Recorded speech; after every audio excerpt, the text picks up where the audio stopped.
Alright, so welcome to this 2000 points game. Tyranids versus Catachan Jungle Fighters. It's been a good while since we've seen Catachans on the channel. Lawrie Turner returns. It's been a number of years. Yeah, it's been a while. It's been a while, but glad to see him back. And I thought we'd put them up against the Tyranids. I think we have to here, so we'll see how they cope against this Tyranid monster list. So before I run through the Tyranid list, I mentioned Patreons. They'll get the name shouted out during the game. I will call upon their patronic dice, that's gold level supporters. Silver level patrons call out their name at the end of the battle, and in the end credits is all the patrons, including those supporting at bronze. You can help support us on Patreon. It also supports SSWG Wargames Club, where we are playing this game at the moment. So, Tyranid list is slightly shrunk with the points adjustment, not too much. Arcs of Omens helped out, don't have to run the 3 troops, so I've sort of condensed the gaunts down into 2 big squads of 20. So I'm going to run these as High Fleet Behemoth here for this game. Reroll charges is the main adaptation for them. So, in no particular order, HQ choices first of all.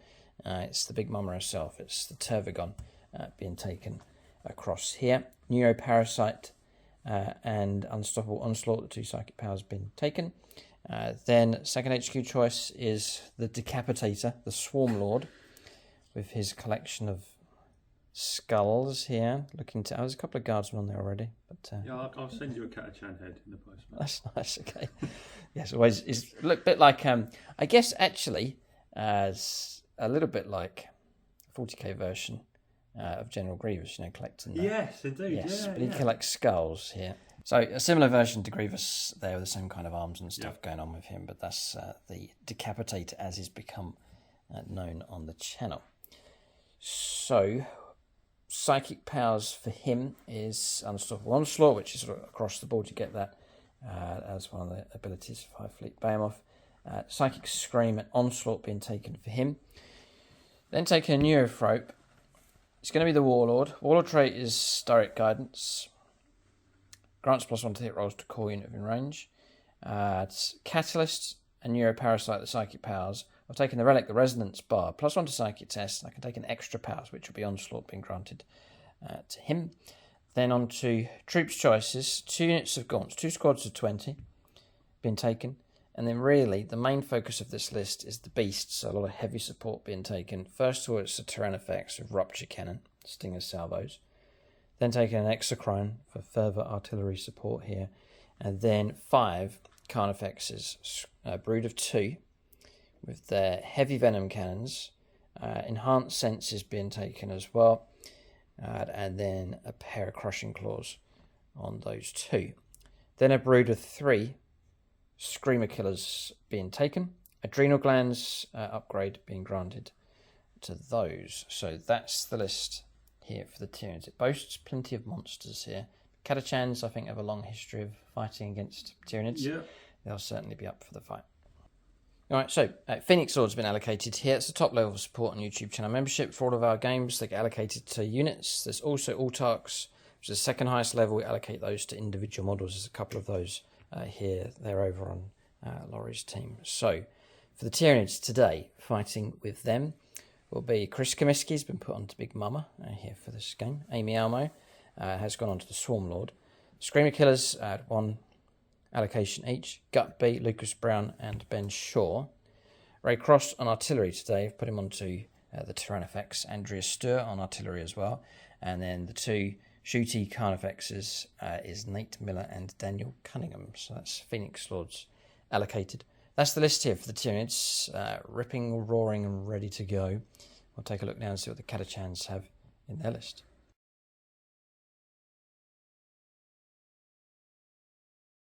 Alright, so Catachans return. Lawrie Turner in command. He's been on the channel before, but it was years ago. So new codex since then, and a new edition of 40k on the horizon. So if you track back on our Challenger Scorpion battles, I think the last game we played was Bridge over the River Qui-Gon. We called it. It was a bridge game. It was a really good thematic one. It was Laurie's Catachans against the Necrons. So you can check that one out. It's fighting across like jungle terrain with a bridge. So very, very thematic here. And good to see Catachans very well represented on the channel. We'll let Lawrie run through his list. Alright, so this is my 2000 point Arcs of Omen Catachan. I may say Catachan during this battle report because it's just quicker and easier. So leading the army we have Mr. Catachan himself, Colonel Einhand Strachan. He has got his plasma pistol, his shotgun, his Devil's Claw and bionic arm, and he has got his Warlord trait lead from the front. So he's quite tasty in combat, and actually against Tyranids he gets like monsters I should say, gets some buffs and bonuses. And we've got Peter Grant on him today, who I believe is a Catachan player. So yep. Peter Grant, we'll try and get him stuck in. For HQs also I've got a Primaris Psyker. His psychic powers are, he has Smite, and I'm going to give him Psychic Barrier and Night Shroud. Okay, yeah. For him. Also in HQs I've got two Catachan command squads. This one here has got the Bulgrim Bodyguard. There's a Power Fist in there, Melter Gun, Regimental Standard, Medic, Foxcaster, and that's the Bulgrim Bodyguard there to basically just absorb the damage. Second command squad is here with a Mortar and a Foxcaster, and also a Standard, and a platoon commander in there with a plasma pistol. For elites, I've got quite a few elites actually. There's the Regimental Preacher to give some buffs and bonuses. There is the Gunnery Sergeant himself, Stonetooth Harker. He gives some buffs and bonuses. He can also give one order, so he's quite useful. And he nominates a squad to be Harker's Hellraisers, who we'll get to in the troops.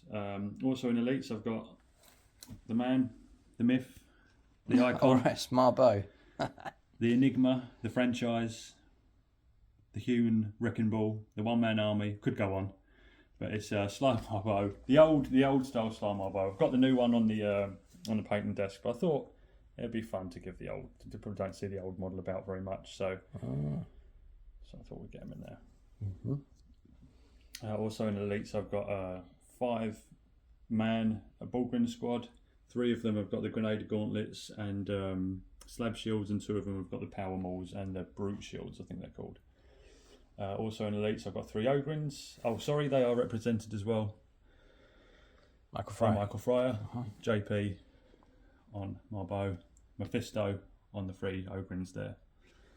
In elites also I've got, now they're Catachan snipers. I'm running them as Ratlings. Okay. Because you can't have death roll snipers anymore. So I'm running them exactly as Ratlings. So all their rules. So I want no advantage. In fact, maybe a disadvantage because they're bigger models. So Ratlings have Shoot and Scarper, but I'm not calling it Shoot and Scarper because Catachans don't Scarper. So it's Shoot and Relocate.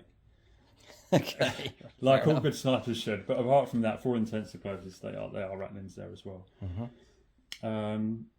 Into heavy choices, I've got 2 Layman Russ battle tanks. One has the Exterminator autocannon, heavy bolters, and las cannon, and on the other one, represented by Vagabond, is a battle cannon. He's not a tank commander; it's just 2 standard Layman Russes, battle cannon, whole mountain las, spawns, and heavy bolters on there. Also in heavy choices, I've got the heavy weapons bases, 2 las cannons, and an autocannon. Sorry, question for you. Where do you get the foliage from? I'm sure people are going to wonder. Actually, believe it or not, that is all Games Workshop foliage. Yeah, the little sort of eating plant comes in the Catachan. I think you can still get it, although I'm not sure how much longer. The Catachan Heavy Weapons Squad, and actually even the foliage is they do some sort of jungle set, and any of the little lizards, actually they are from the old Lizardman lizard swarms. Used to be able to get, so you can probably still source them somewhere as well. Yeah. Into troops, I've got 5 squads of Catachans. They are as they are on the data slate. So double flamer in all of them, 2 flamers in each. Las pistol and close combat weapon for the sergeant, and a Voxcaster. As we go into fast attack, I've got there's 3. So there's 2 Scout Sentinels. I've got the old and the new here. I am going to put the old ones onto newer size bases. I didn't realise how much bigger the bases would be on the new ones. So I'm going to build up the new ones. So there's 2 with las cannons there. They don't have the hunter killer missiles. I didn't have the points. And then 1 on its own with the plasma cannon. And then there's 2 at the front here. 1 is a heavy flamer and both have the sentinel chainsword. Okay.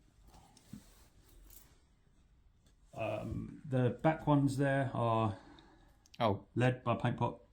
Why you have to give me that one, didn't you? Paint lickers paint pot on the las cannon sentinels at the back.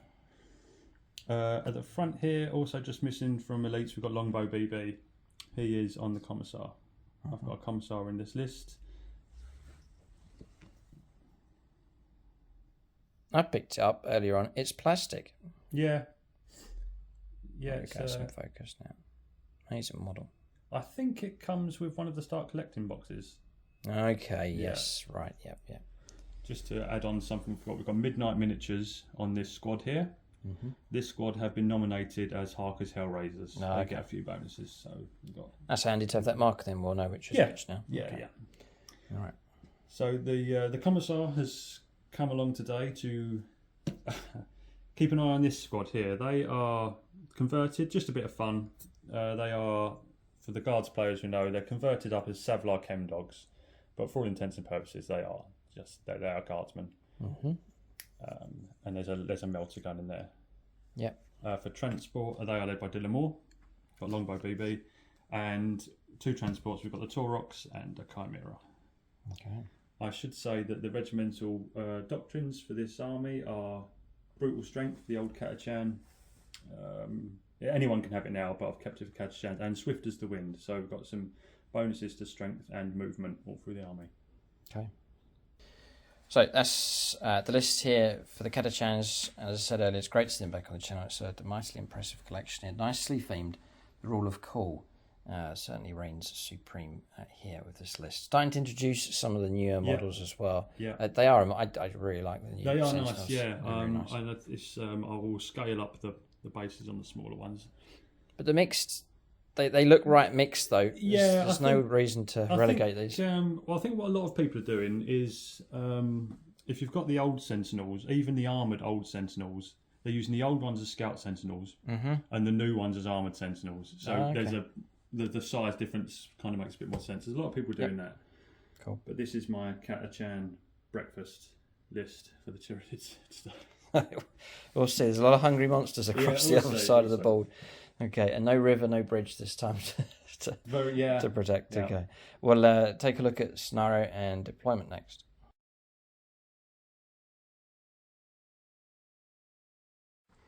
All right, so we have a mission. It's been randomly determined here. Interesting one. Status scry salvage.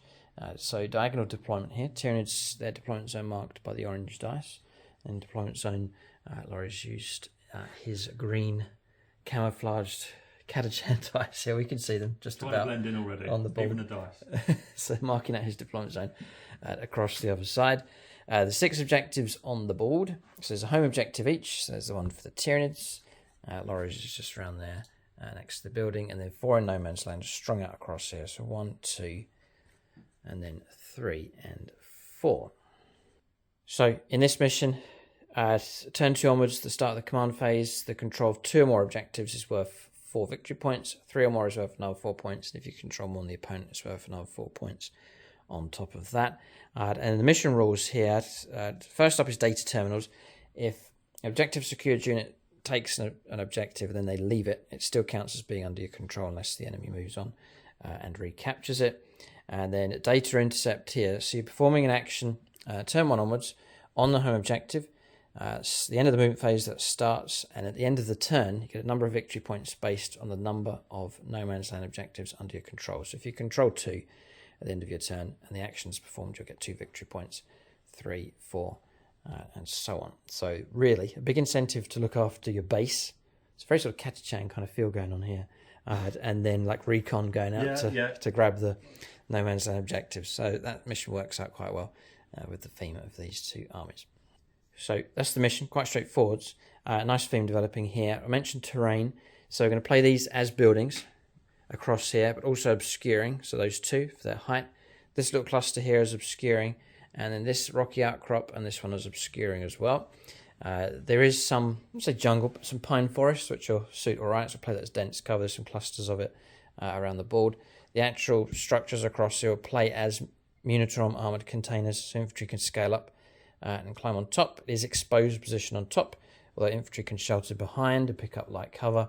There's some barricades and defences dotted around the board as well, and that's pretty much it here for terrain. There's a couple of craters and tank traps as well. So that's terrain, that's the mission. We'll pick 3 secondaries each next. Alright, so secondaries chosen. Laurie's gone for boots on the ground, bring it down, going after the Tyranid monsters, and then inescapable command. Inflexible command. Maybe not the it's maybe not the best for this, but we'll give it a go. What's a brief summary of that? How does that one work? You get points for if your troops are, all of your troops though are within 6 inches of a commander. So it's maybe not most conducive for spreading out, and you get points for if a unit who have been given an order destroy an enemy unit. I think it's 2 points for that. Okay, interesting one. All right, so I don't think we've seen that one used on the channel before. Interesting to see how that works. Inflexible command. Tyranids have gone for retrieve battlefield data. That's performing actions in table quarters.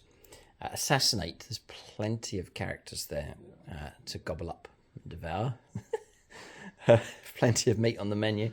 And then no prisoners as well, so just being rewarded for killing everything. Well, as far as infantry is concerned, plenty of infantry squads, Bullgrins and so on, to bring in points for that. So that is secondaries for both sides. We'll now start placing units on the board next. All right, just to mention the battle mat and terrain that we're using in this game. So battle mat is from GameMat.eu. Lost World, this one's called.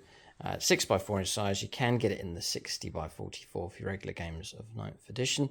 Also using their pre-painted terrain set here in this game. So it's the Grassy Rocks set. So this is large rocky outcrops, which I've adjusted a little bit with paint, added some flock onto them as well. But that's this large one here, that one across there, and there's other smaller outcrops all part of that set as well. So you can check out GameMat.eu for your supplies of battle mats, all shapes and sizes available from them, and also pre-painted terrain sets as well. Link for them in the video description below. There's also a discount code that you can use as well.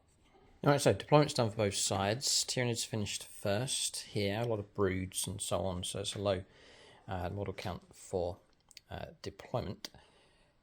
So which is a disadvantage really, because the opponent gets to see the army laid out and then react. Laurie's able to place units out after that. So Tyranids hoarding together, there's good incentives for them to stick together, some buffs and bonuses that can be granted throughout the game. Gaunt's large squad here, second squad at the back, Tervagon in the middle. Neurothrope just tucked in here. It's trying to make use of the angles here of the line of sight blocking terrain effects here at the back. The Carnifexes, 5 of them across here, so 3 Screamer Killers, and the shooty ones on the left-hand side, again making use of the terrain here of the Exocrine, and the Swarm Lord is right in the heart of the army here, brazenly standing there in the middle. So that's deployment done for the Tyranids. They have no units in reserve, everything they have is on the board. Then for the Catachans, I have to say, blending in very well with the board, making use of terrain with them as well. So Russ is here and here. Heavy weapons team here. Command team with the mortar just there. The infantry squads, Laurie's got a good number here. He's able to spread them out. It's quite advantageous in this game. So squad here, squad here, squad here. There's one inside. Rattlings. Oh, Rattlings. They're very useful. Rattlings immediately on the objective. Scout Sentinels immediately on the objective as well. So early grab going on here. Chem Dog's taking up position behind the Bullgrins. Meat Shield. Meat Shield, yeah, brilliant. It's very thematic. I mean, it just looks absolutely fantastic. Combos are with them naturally. Psycho. And I would say he'd keep more of an eye on the Psycho than anybody else. The Psycho, if he goes, only perils might end up with a bolt pistol at his head. I should say as well, I didn't say at the beginning, this squad, they have a relic. It's the Death Mask of Elanius. So they have, I think it's a 4-up invuln. And this tank has a tank case ability, which basically gives him elite sharpshooters. So he gets a reroll. Okay. Inside the Chimera is the Priest, Strachan, and a squad. Yeah. Okay. Marbo's to arrive via Deep Strike. Somewhere but we don't know where at the moment. Okay. Not absent without leave, though. So then the lone sentinel here, and that he is running the plasma cannon. Yeah, plasma cannon. Okay. The double laser cannon team, again, double making lasers, use of the terrain. There's another squad here. That is all the Hellraisers. They are represented there by Midnight Miniatures, and they are allocated as Harker's Hellraisers. I think they get a reroll ones or misses. I'll double check. Okay. All right. So that's deployment done. Look at the command team on top here. Raring to go. Up for the fight against Tyranids. If any Imperial regiment is up for the fight against the Tyranids... They're always up for the fight. Okay. What happens is entirely different, but they will give it a good go. Tooth and claw, meat and muscle about to collide here on the battlefield. We'll go on to the first turn of the game. All right, so first turn of the game, Alien versus Predator here. We'll roll up to who goes first. Does Xenos Scum go first? Xenos Scum, yeah. Lawrie tunes in and watches the games. He knows that. Man. Sorry, no apology. We're hungry, sorry. Oh, he's matched. Touche. After you this time. That was Marbo with some forward deploying shenanigans. Yeah, he's at work. Maybe got caught in some traps or something. It's a 4. Respectable. It is good. And it beats the 3. You do get to go first, which I'm sure Laura will be happy with. So they'll breathe a sigh of relief as well. I think so, yes. Okay. We'll go on to the first turn of the game. Imperial Forces, the Catachan Jungle Fighters to go first.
Right, so turn 1 movement here. Command phase comes first.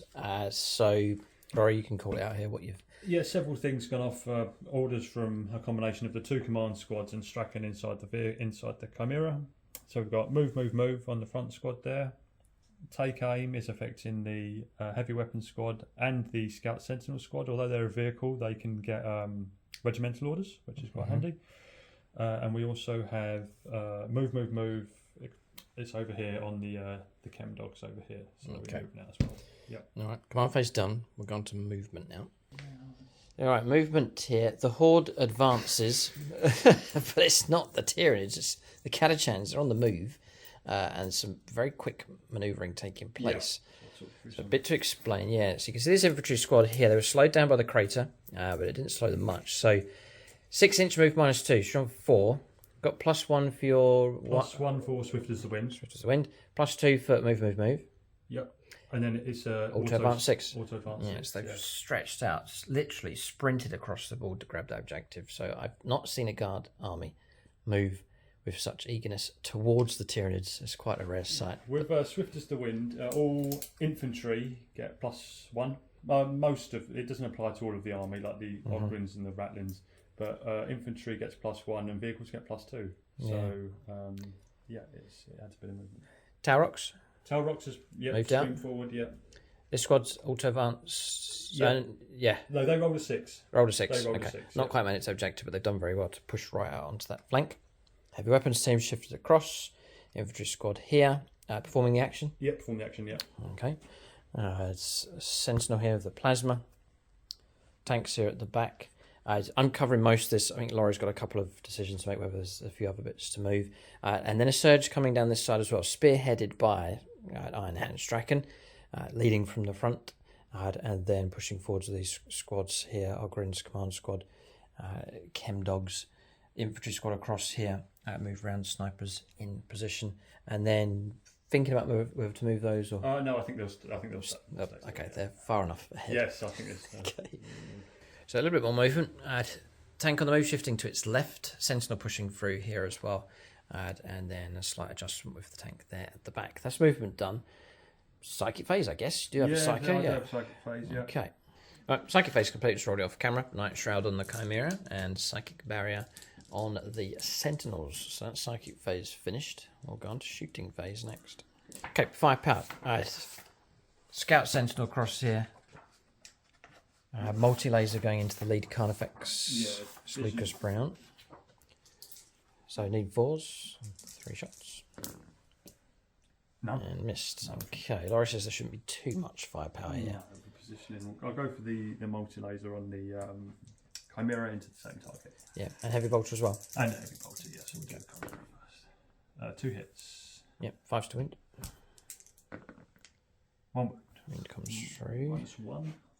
-1, this one. So roll up a save, which we pass. I think we are 2+ armor save.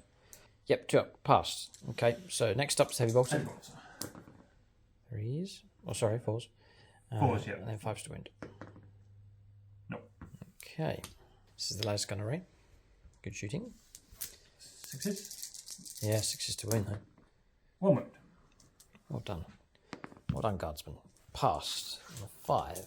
Okay. 6s. Snipers, Rattling, aka Rattling, is going to go into this Carnifex here. 3 can see. 2 hits? Yeah, 6s would be good. No. Okay. All right, next is the Russ over there, Exterminator pattern, going in against the lead Carnifex. Yep. So there's the twin Exterminator. Yeah, heavy 6, but because it's the turret weapon, the turret part of it hits on 3s. Yeah. Yep. Everything else is a las cannon, 2 heavy bolters as well. And yeah, everything else is on 4s. And this has been committed to an Imperial player, Patron Andrew Swan. Andrew Swan. That's pretty good. And I will re-roll either of the misses for the elite sharpshooter tank ace. Okay. No. Strength 7. 4s to wind. Pretty good. 3 wounds. So what is the AP minus on this thing? So it's quite rare that we see this weapon. Yeah, whatever. All right, so 3 wounds coming through, -2. And it was strength 8, by the way. That was kind of not. Yeah, strength 8. Yeah. They've upgraded it here with the new codex. I'll turn to. There is a Tyranid player I always call upon. Yeah, Carl Roden. -2, 2 damage. It'll be. Okay. 2 up, 3 up, 4 up. We've actually blocked all those. Good rolling. Thanks, Carl. Okay. Next, there's a laser cannon to come, though. There's a laser cannon to come. We'll go with the. We'll do the laser cannon now then. But this is hitting on 4s. There gets it. Strikes the target. 3s to wind. Just about. This is -3. So 5+. We'll stick with Carl Roden here. No. D6? Come on, rerolls. Yeah, I'll try and get a 5+. I'll keep these in good condition. Now, all right, you're free to roll up your damage. Andrew Swan, continue on for the damage. Andrew Swan. 3. It's 3. It's -1, so it'd be 2. Is it worth it? Oh, am I being greedy? Yeah, we'll go for it. Command reroll. Go ahead. Same it's the again. same. Okay. 2 wounds taken, dropping down to 7 left on the lead Carnifex. It's still very much alive, taking a bit of damage. 2 heavy bolters. Yeah, 6 shots. 4s. 4 hits. 5's to wound. A wound. Comes through. We'll take a 3-up save. And we block that one. Alright, they are tough enough. The Carnifex is 2 wounds taken in total. Mortar in the command squad, just a single one of them. We'll go against the Gaunts. I think you're also 6 shots here because of the size of my unit. Oh, okay. So you just go straight onto... Oh, of course it is, yeah, beg your pardon. 1, 2, 3. No, I think this is 3s because it's a command squad. Okay. Let me just check. Okay, so it's 4s for hits here. The regular guardsman. Yeah, good shooting though. 1, 2, 3, 4, 5.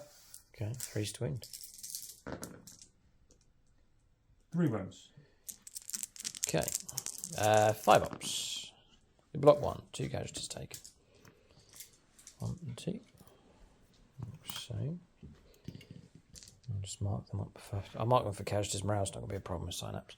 Okay, and then we've got the rust here at the back. Its angle's cut off by the line of sight blocking terrain. Tyranids deliberately neglected to deploy across here. Just didn't want to face the whole army.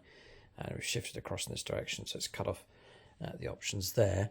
Although there's a Tarox available, a couple of Sentinels available, their firepower they can see through to across here. Yeah, so the situation here is that she is protected by this front squad, not by the back squad, because they would need to be closer, but this squad is in front. I've lost 2, so there's 18 of them left. We need to get that down to a couple more models removed from play before Lawrie can get through to the Tervagon, so she is currently protected. So you're going to go with the Tarox first, Go with the Tarox, try and strip away a few more of these. Yeah. Okay, so... Yeah. So autocannons. this is autocannon, so would this be hit on force? 1 hit. So it's strength 8. It's going to be 2s to win. We're only toughness 3. This is strength 7, so this is... 2s? Ah, it's a 1. Okay. Okay, it's forced to fire at Gaunts here with these because of the obscuring terrain. Lawrie ideally would like to have got through to this but can't see. So you can go into the Gaunts just here. With las cannons, so 2 shots. They've got take aim, so it'll be 3s. Such 1. 2s to kill one. Yeah. Got him. Must be remotely satisfying a little bit, just to at least blast one of these pesky things away. They've all got to die somehow. So another one of them brought down. Okay. She's heavily pregnant, by the way. I was going to say, yeah, there's doing well. She's able to give birth to 10. That's built in. And then she's also, that's once per game, so they'll come out. And then after that, she can bring back others as well. So she's a good breeder.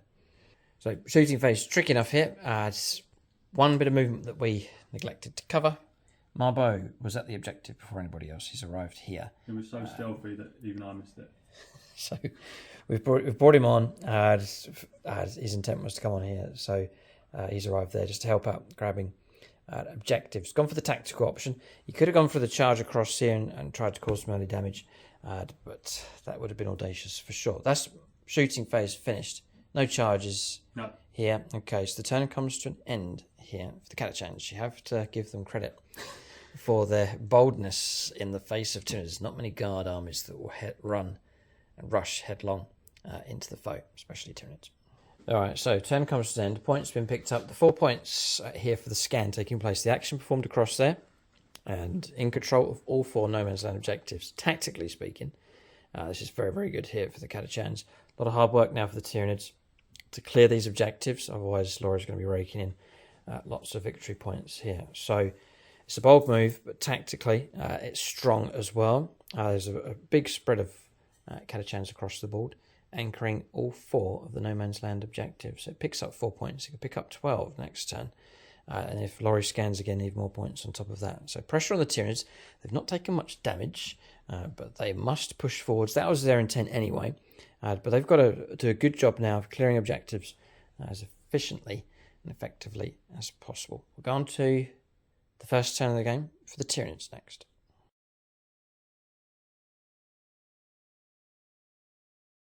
Alright, so turn 1 for the Tyranids. Our command phase is a fair bit going on here. So granting 3d6 to Psychic Test to himself, the Neurophrope. We've activated the +2 inch to our move now. That comes from her. +1 to the hit rolls from the Warlord trait onto these. Termagants, +1 to the hit rolls coming from the Tervigon onto the Gaunts. Counts as objectives secured and reroll hit rolls for this lead Carnifex coming from the Swarm Lord. So that's some buffs and bonuses being allocated. We've been talking about 10th. We're talking about 10th for most of our bad reports here at the moment, but the bloat and just layers of rules, we're looking forward to that being streamlined. There's obviously new releases, big emphasis now on Tyranids and then being sort of one of the dominant, nastier factions. 40k, which will be good news. Looking forward to seeing some of the new models. And then a frustrating time for Guard with a brand new codex coming out and then declared as obsolete. It is. But I mean, even in my shooting phase, I've got a couple of re-rolls for things. It's the rules bloat is. And both of us have been referring to our codexes constantly, checking this role, checking that role, looking up stratagems and so on. So you can see the need for some streamlining and simplification taking place. Laurie's also worried about the Catachans. What's going to happen to them? Yeah, I mean, the box set is very old for the Catachans, and I've watched over the time as all the other Guard regiments have been shelved. So as for this army, would Catachans even make it into 10th? I think it's questionable. Desperately sad. I think if some of the other regiments aren't represented so much, but it will be interesting. I'm really looking forward to 10th. As a Catachan player, a little bit more apprehensive. Hopefully, oh dear, we'll see. Our hearts go out to you, Lawrie, because Catachans are there's a big following for them. They're very popular amongst 40k players. There's plenty of fans of them for sure. People will be tuning in watching this. I'm glad to see Catachans fully back on the channel again. But I take it if Games Workshop did a resculpt, you'd be all over it. I mean, the thing is, this Catachan army is made up of only 3 kits, really, and 2 of those kits are tiny. So I think can easily be done. Yeah, each faction would only need really a box set and an upgrade sprue, and then you could create different all the vehicles you can paint as whatever. So I don't think it'd take a lot, but we'll see. We'll see what happens. I know there's a big the Guard community is huge, and they're very fond of the lesser seen regiments. Yeah, been saying it for years just to get the regiments out there, but there's promising signs. There's Rough Riders have actually been redone. Yeah, that's true. The Rough Riders are absolutely fantastic, lovely new Death Corps. And the Death Corps are about, so there is hope. There is hope. Yeah, more than what there was. There was silence for a while. It was just Cadians and that was it. But Games Workshop, but even Beastmen appearing. Yeah, in the Kill Team. Beastmen appearing in Kill Team. We saw little inklings of the Leagues of Votan, a couple of models coming out, and then all of a sudden Leagues of Votan burst onto the scene. So definitely hope. I would be optimistic for resculpts for the Catachan Jungle Fighters. I don't think Games Workshop could ditch them. They're well and truly in the 40k. Others would be nice. Talons, Desert Raiders and Talon Desert Raiders, Mordian Iron Guard, Ice Warriors of Valhalla. I would just 100% start a guard force. I don't really want to match James's Cadians. I'm waiting for the day when something else comes along as that I could collect and have an excuse to do my own guard army. My particular favourite at the moment would be Talon Desert Raiders. I mean, a desert themed. Yeah, very tanks cool. You could wrap up with all the Talon camo and netting. Brilliant. Yeah. Okay. So we'll anyway. We'll eat what's on the menu here at the moment. So we'll make a move of the Tyranids. All right. So I think these two armies are going to collide pretty quick here. Tyranids going aggressive as well. I mean, what do you expect from them? We've burst with the +2 move straight away from her, so we'll just remove that token away. So that's helped. We command rerolled a advance roll here. No, I kept it. I rolled a 3 and kept it. I think the reroll was here somewhere. Yes. Yeah. In the command phase as well, restore 3 models back to the squad. So back up to 20. That's come from her. It's either restore models or once per game give birth to 10. So she's elected to restore the models back to play. They've surged ahead and have moved out onto this objective across here. The idea is to try and clear these and then claim that objective. Advanced roll, just roll a 1. So swung around here with this squad. Tyrannifex has moved out of cover now and has line of sight down this corridor. It's been joined by this Carnifex, the Benshore Carnifex, the one at the back, advancing and moving across in this direction. Neurophropes move through, creating a link between the Psychers. It's like the hinge of the two other psychers, the breeding one and then the close combat Swarmlord. Swarmlord has command rerolled and advance. Got a 1, command rerolled it to a 5. +2 coming from her, moves 9 already. It's shot right up the table. Here, spearheading the attack, so it's literally feet away from Strachan, who's currently inside the Chimera transport. It's being supported by 2 Screamer Killers, the wounded one at the front, and then Gutby just behind, moving up. This one's been given objective secured and reroll hit rolls. That came from the Swarmlord. Shifting across here with the artillery onto the home objective with the Exocrine, and then the 2 Carnifexes, the shooty versions on the left-hand side, shifting out to swing around in that direction. So that's movement done for the Tyranids. We have their psychic phase coming up next. And just have to say at this point, it does look pretty epic, isn't it? It is a spectacle. It's a spectacle for sure. I mean, look at it. There's some feasts for the eyes. Tyranids closing in on the Catachans. This is the view here. So thanks for the cinematics, Lawrie, here for. You're very welcome. If anyone's got any questions or suggestions or to talk about the army, drop them in Luke's comment section below for this video, and I'll come on there and have a chat as well. Or you can. This is on Instagram. My force. It's Catachan Fang on Instagram, and there's some other Imperial Guard projects on there. Link it on the when you leave a comment on the video. I should put it on there. Laurie's also a channel member, so you can. He's active on the Discord, so you can see him over there. And I don't know if you posted. You have posted some pictures of your stuff. Yeah, there's some pictures on there. Yeah, and if anyone wants to comment in the comment section for this video as well, or Discord, or I've got Instagram now. I'll see if I can create a Lawrie Turner thread. Yeah, so I've done it for other challenge players, and then you can put all your stuff. You can have a little zone here, the Catachan corner. Indeed, yeah. Okay, we'll put that on. This might not be Catachan corner for much longer, but we'll see. Museum. All right, we'll create a thread there. So channel members, you can go on there. The Discord that we have is like a community here for channel members. People can go on there. They can share images from their battle reports, discuss the rules, painting inquiries and requests and help. You can submit lists. There's all sorts of stuff goes on. If anyone's thinking of joining the Discord communities on Strike and Scrum, is really good. Okay. People sharing ideas and models. It's a nice place to be. Nice place to be. Okay, so that's for channel membership, and that's at any level, even at the lowest level of Guardian. You can gain access to Discord. So link for membership in the video description below. Okay, so we'll go for Psychic Phase next. We'll start with the Neurophrope. I'm going to try and put Catalyst to enable the Swarmlord to charge after advancing. So I roll 3d6, have the ability granted to myself here in the command phase. Warp Siphon, I think it's called. We're looking for 2 of these, picking the best 2. So we'll take that one. Also on +1 to Psychic Test, so it goes off an 11. We've positioned the Neurophropes, it's just outside of range of Laurie's Psychus. That will go ahead. So that's Onslaught granted to the Swarmlord, so it can advance and charge. It's poised and ready to go.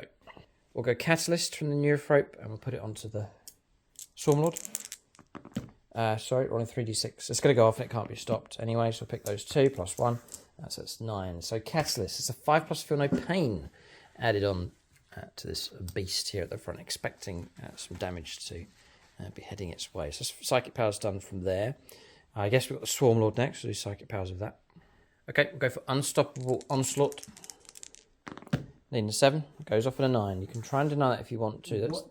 It's going to give it +1 to the wound roll, so it's to make those choppy swords even more dangerous. What else have you got coming? One other power could come. It could be Smite, it could be Psychic Screams. There's the ability to dish out some mortal wounds. And then let's have a look to see what else there is. That's it. Onslaught I've already used already, so that's... We will try and deny that. What is it on? It's a 9. You can need a 10. Patronic Helpers might tip the scales. I think we're going to need to call upon some patrons. Okay. This one. Some Imperial Sympathizers. Some Imperial, Chris Heim. Chris Heim. We'll go with Chris Heim. Thank you, Chris. Imperial, Space Marines, Sisters of Battle. Well, that is devotion. Snake Eyes. Doesn't like Catachans. Maybe because you've got Ogrins in your army. Maybe. Not pure enough. Do you know what it is? Give him a second chance. I didn't know. You know what it is? He's really close to that commissar. I think Right, yeah, He's just a bit nervous. He's a bit nervous. The commissar's got his... Oh, it's a perils, isn't it? It is. Oh, no, sorry. No, it's not. You're trying to deny. It's okay. If it was casting, is it worth a... Come on, reroll. B. So that would be... CP. No, it's going to have to go through. Have to just let it through. Let it through, yeah. Okay. Save the CP. The next power, we'll just go for regular smite. I think. Yes. So, need a 5. Oh, perilled. Now I'm going to command reroll this one. I don't want to take the damage. And it fails to go off. Dear mate, it's focused on the charge. Doesn't want to... There's some weird psychic stuff going on here, I think. I think there's something inside that container. Yeah, we both thought that at the same time. This is getting kind of weird. There's something in there. Some kind of buried, maybe 1,000 suns. Yeah, perhaps. Exalted sorcerer or something. Okay, we'll shift across here to psychic powers from the turbo gun. We'll go for Neuroparasite across here. I'll try and cast it on that squad there.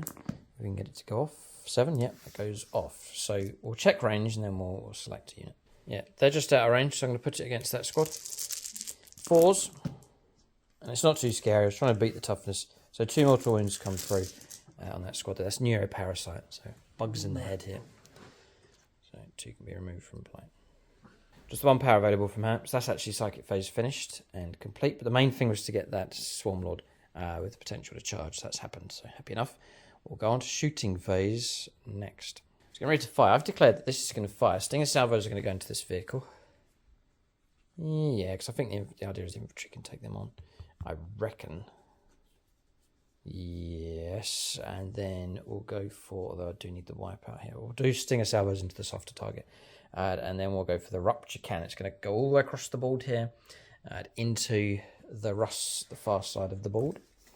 Rupture Cannon, range 48, so it is in range. It's going to be 3 shots, in 3s. Laurie's thinking about popping smoke. There might be a couple of other stratagems he's thinking of using. Oh, pop smoke. Pop smoke? Pop smoke. That will certainly help, because it'll take us to 4s to hit on 3 dice.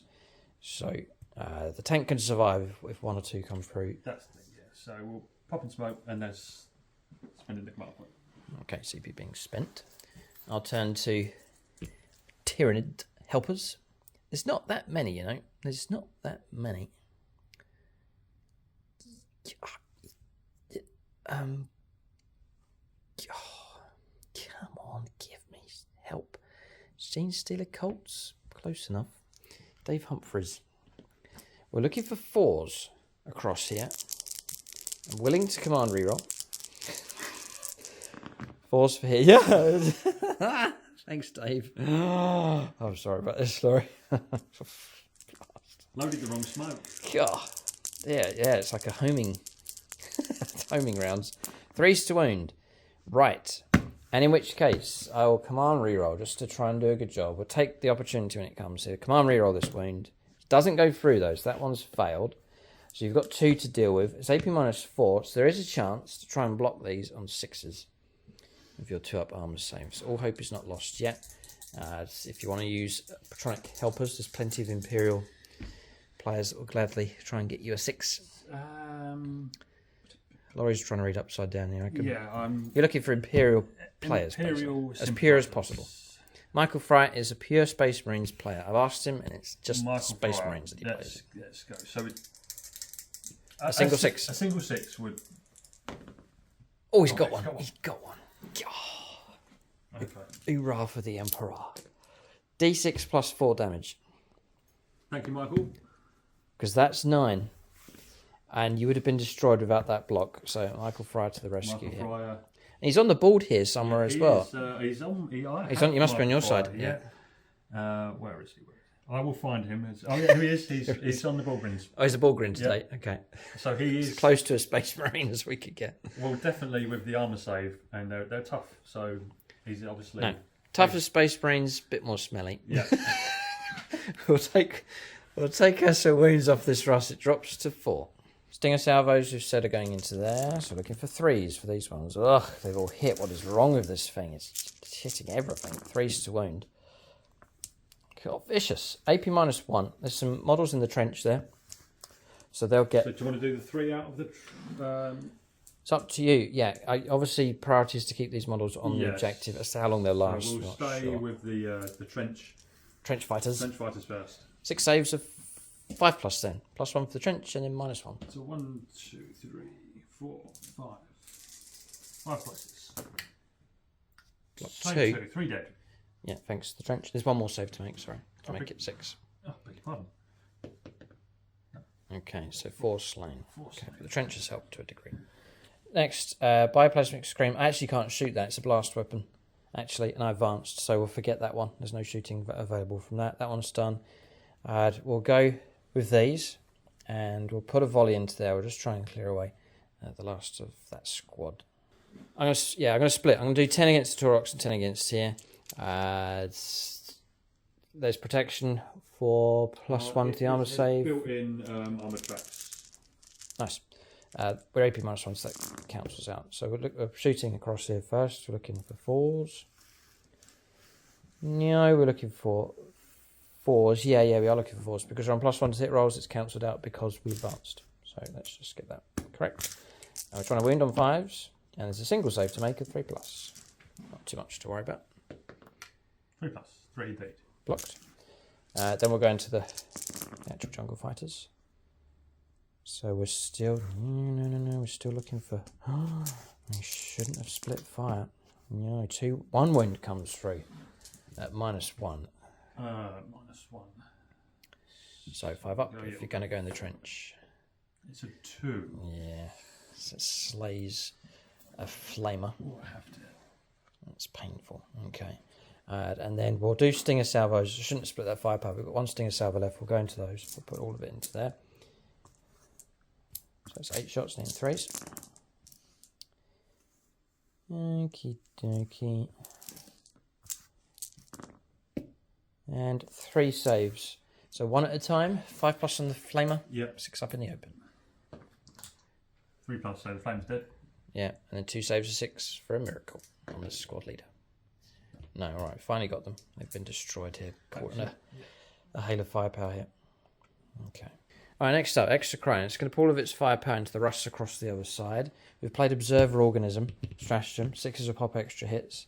It's D3 +6. Anything you want to do to try and negate this? I'll go and pick a Patreon whilst Lawrie decides what to do. Tyranids. We'll go Marcus Anthony on this one. It's a tower play, you see. I'm trying to use it for firepower. Okay. No CP to be spent. I'm down to 1. Laurie's down to 3. We'll go for the number of shots here. This is with Marcus Anthony. So 2 is D3, and then +6. So we're looking at 8 shots. 6s will pop extra hits. So some 6s will be great. It's the most horrific garbage roll I think I've seen in a long time. Look at that. That's horrendous. The 6 pops an extra hit, but it's dreadful. We'll try and wound on... It could be 4s. Yeah, it's strength 8. You're toughness 9? Toughness 9. You are toughness 9. 5s to wound. I'm sure they moved in subs. Make a big thing of it. I think he's toughness 8. I think it's the Rogal Dawn that's toughness 9. Lawrie will check. Yep, it's toughness 8. Yep, 1 wound. 1 wound comes through. It's AP -4, so you've got a 6 up to block this one. Oh, I saw the 6, but it's a 2. Okay. 3 damage taken. And that tank drops down to 10 wounds left. It's very much alive.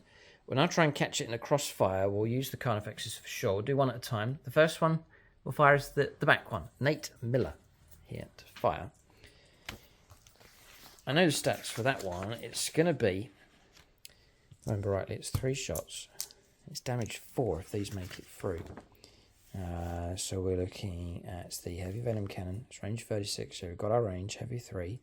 With strength 9 as well. How useful, AP -3 and 4 damage. It's a potent enough weapon. We've got enhanced senses, so actually hitting on 3s. And we'll commit this to a friend. We'll go Jordan Russell here. They're friends of the Tyranids, aren't they? The Eldar. We'll try and get... Oh, no, Eldar refusing to help. I might just stay away from Patreons if I not getting much sympathy from them. Looking for a 3 to wound. Yes, that goes through. -3. So 5+ to block this. Before damage if it makes it through. Important enough roll. It's a 3. Whole face. Okay, yeah. So 4 damage taken, dropping down to 6. That Russ is in trouble, but it's still alive. See if it can survive the next salvo coming through. I'll just go Xenos dice for this one, I reckon. No, there's an undeclared. We'll turn to the Jackal. Jackal roll. 3s. Come on. That's okay. I need both of these to work. 3s to wound. Okay. I've used a command reroll. So 1's made it through. And again, a save of 5+. If you want to go Patronic. Let's go Patronic on this one. Okay. Nathan Paxton, Ultramarines and Necrons. I'm suggesting these. We got Maxfield Knuckles. I know he's an Imperial player. Got Nicholas Lucas as well, another Imperial player. We went Nathan Paxton first, so go ahead. 5+ would be oh so helpful. Sorry, Nathan. 2 wounds left. Oh, that tank's almost gone. I don't know if I've got the firepower to bring it down. Okay, firepower. Fire the bioplasmic scream, bioplasmic cannons from these into the Ogrins. Cause 2 wounds in total, just 1 damage at a time. A couple of invuln saves being made, so no models slain. That is shooting phase finished. The plan was, in a good scenario, to take out both those Liam Russes with Fouled. They have taken heavy damage, 1 on 4 wounds over on that flank. 1 teeters on just 2 wounds left, but crucially they are still alive, so their firepower is available. I think there's stratagems. James is using one where you can fire on a higher bracket and so on, so their firepower is available for sure. We can't reach them in close combat, but there are units in front here, especially across here in this corridor of doom. We'll go on to charges next for the Tyranids on their first turn. All right, charges taking place. Yes, we attempted an extreme charge across here into the Ratlings, but failed. Across here, though, triple charge taking place. I'll zoom in so you can see what's going on. Double Carnifex going in here against the Sentinels, and then the Swarmlord's gone in against the side of the Chimera. So brutal stuff here. It looks epic, but I wouldn't like to be the pilots of these. Got the Swarmlord in, yes, yeah, no, Snake Eyes on the charge road tripped on a street lamp. Bump wasn't looking where he was going, bumped into the pole, then hacked it out of the way and then carried on with his charge. So the Decapitator has made it in. That Chimera has Night Shroud on it. 1s, 2s and 3s fail to hit. That is really going to help here. I've got 9 attacks. Very interesting. I've got no CP. Burnt them all, so I can't use any kind of extra help. There is that Psychic Power plus onto the wound roll, so we'll commit this. We're trying to break open into the side of this thing. We'll go Bjork to Zog Puncher, a useful dice for close combats. So we're looking for 4s actually instead of 2s. And that really has helped. Look at that. It stops the majority of those hits from coming through. You've blocked, you've actually stopped 5 hits from coming through. Strange Psychic Shroud hanging around that. 2s to wound. Right, the wounds go through. We're in 3s, then plus 1 for wound rolls, so on 2s. It is damage 3. It's AP minus 4, so it's going to hack straight through the armour. So it's going to be 9 damage caused against that vehicle, but Night Shroud has prevented its destruction. Next, we'll send to the Gut B Carnifex. That's going to be 10 attacks, plus 1 on the charge for a Screamer Killer. Hitting on 3s. This has got its hits here. This could be nasty. Toughness 6. Toughness 6. We're up to Strength 8. Strength 6 base. Bam off on the charge. And Adrenal Glands as well. An extra strength. So Strength 8. 3s. This is quite efficient stuff here. That's 5 have gone through. Your arm save is probably 4+. Armor save is 4+, but they've got a 5-up invuln with a Psychic Barrier. Ah, yes. Cast onto that squad. All right, then. So you're looking at 5 saves. 5 invulnerable saves of 5+. 1, 2. How many wounds is it altogether? There's 5. There's 15 damage lined up here. Needs to be a good one. 5. So, you make it. Shall I? Who have we got? Who can we dedicate this to? Yeah, numbers are dwindling, but there's still some Patronic support. In the form of Scott Costello's Blood Angels, or we got the Imperial players up here. Let's try the Blood Angels. Let's go with a bit of Blood Angel support. Yeah, I think we're in a Blood Angels territory across here. 5 pluses. 1, 6. So 4 go through. Yeah, and how many wounds? There's 7 now. Yeah. All right, so it's going to kill 1. How many damage are they? 3 each time. 3, 6. Oh yeah, okay, no problem. Kill 1 and 3 wounds on another. Right, we've consolidated and pushed forwards a little bit with that Carnifex. There's the one in the middle. I think I'm going to split my attacks, put some talons into each of those targets. So I'm going to do 5 into the Sentinel and 6 into the Chimera because it's quite hard to hit. No. We'll switch over. Liberation. So we'll go for 6 attacks into the Sentinel because we need to get 2 successes here. So looking for 3s. Ugh. And 3s again. Ugh, it's not bad. Okay, 4. Invulnerable saves. Yes. Gonna go. So how many wounds did it take already? 2? 3, yeah. So need to pass. No. Pass 1, so that's 3, 6, 9 damage, isn't it? Yeah. Sentinel's gone. We're not sure if it explodes. We'll roll the dice and then I'll check. It doesn't. Yeah. That's a quick way for 9th edition. Just roll the dice and check the rolls later. We'll go for. I said 5 attacks now. Try and hit on 4s though. Ooh. And wounding on 3s. Yep, 2 make it through. AP -3, so 2 saves are 6 plus. Damage 3 each time, so this Chimera is going to pop. Oh, yeah, so it's got to be a double 6. I can see 1 6. What's the other one? It's a 6. He's done it. Unbelievable. Unbelievable. I'll see if I can zoom. There's 1, and then there's 2. Just at the foot of that rattling guardsman. Nice work. That's a miracle. Okay.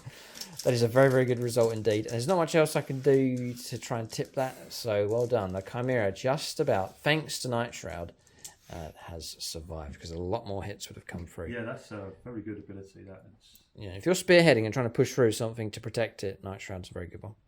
So I think the turn comes to an end. There's no morale really anywhere across the board. So we'll calculate points. Tyranids have counterpunched here and it's been effective enough, not quite breaking that Chimera. They're across here, and on this side they've gone after Russes. They've reduced them down, but they haven't destroyed them.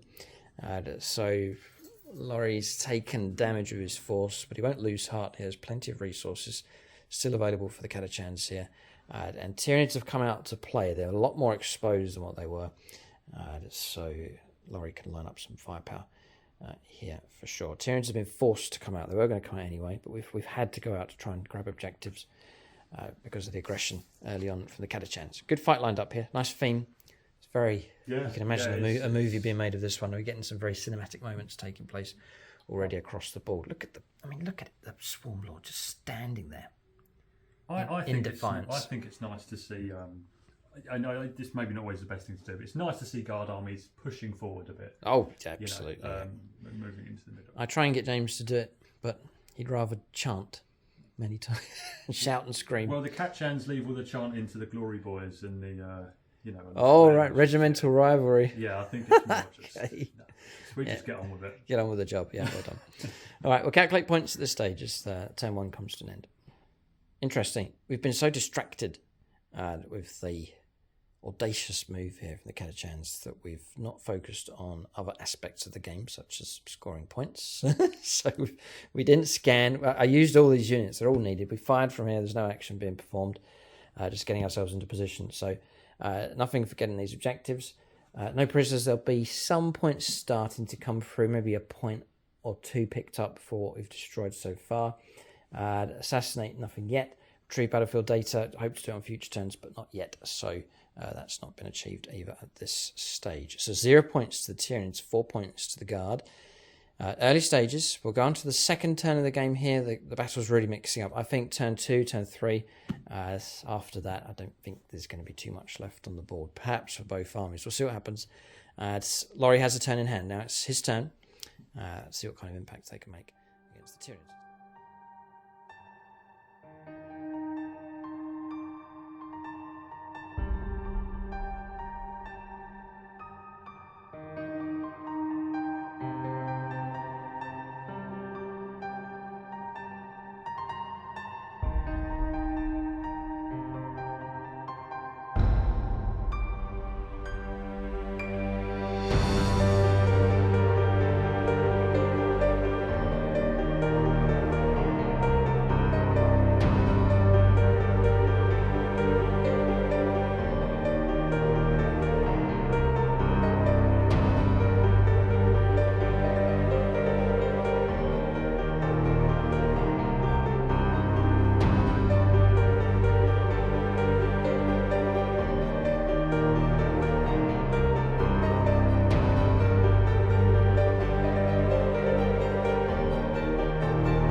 Right, movement here on turn 2.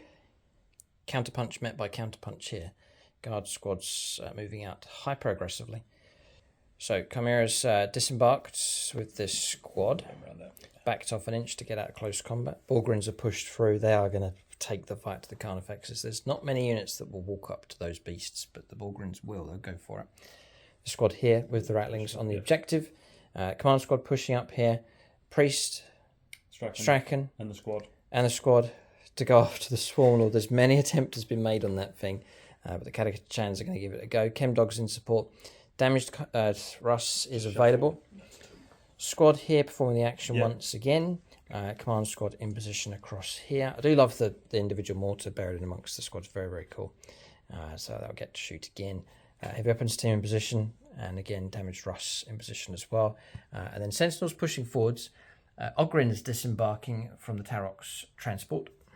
Then Slimar Bow. I'd lost him. He was here. I thought he'd disappeared off the ball, but he's actually tucked in down here. He's moved off in this direction, and then the squad that was holding this, they've still kept a model in range, and I've moved across here to lend some firepower support.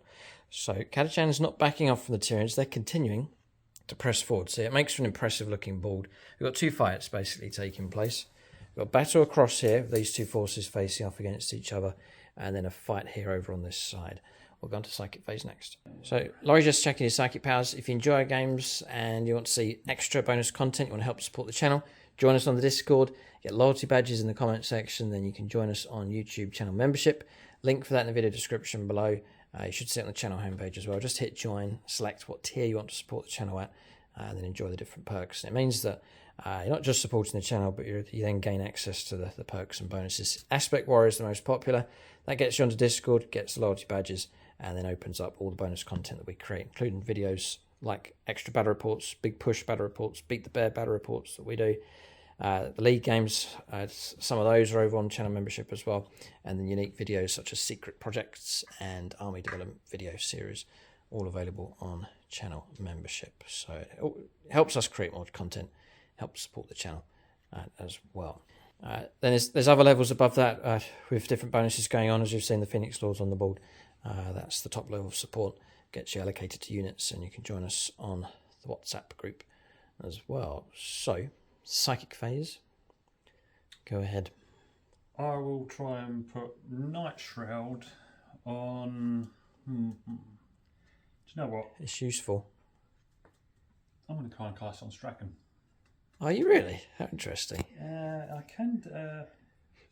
or Bullgrins, they could... Yeah, all the Bullgrins could do with it. We'll put it on the Bullgrins because...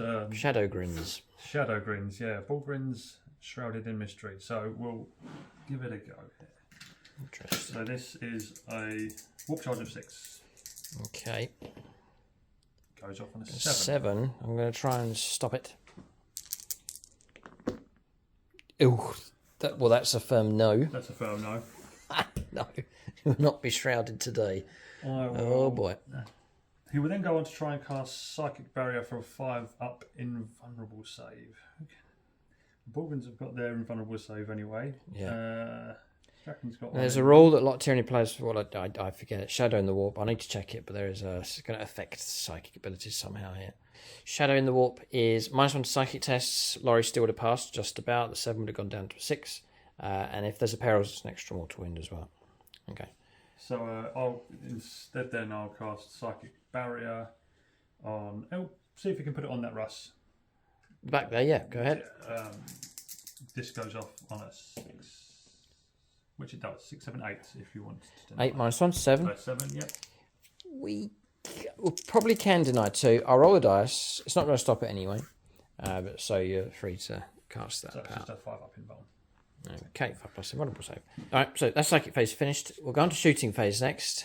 It's going to be a mixture now. It's going to be firepower, but also Laurie's going to bank on some close combat ability here to try and drive the Tyranids back. This is a real tussle for the middle ground here.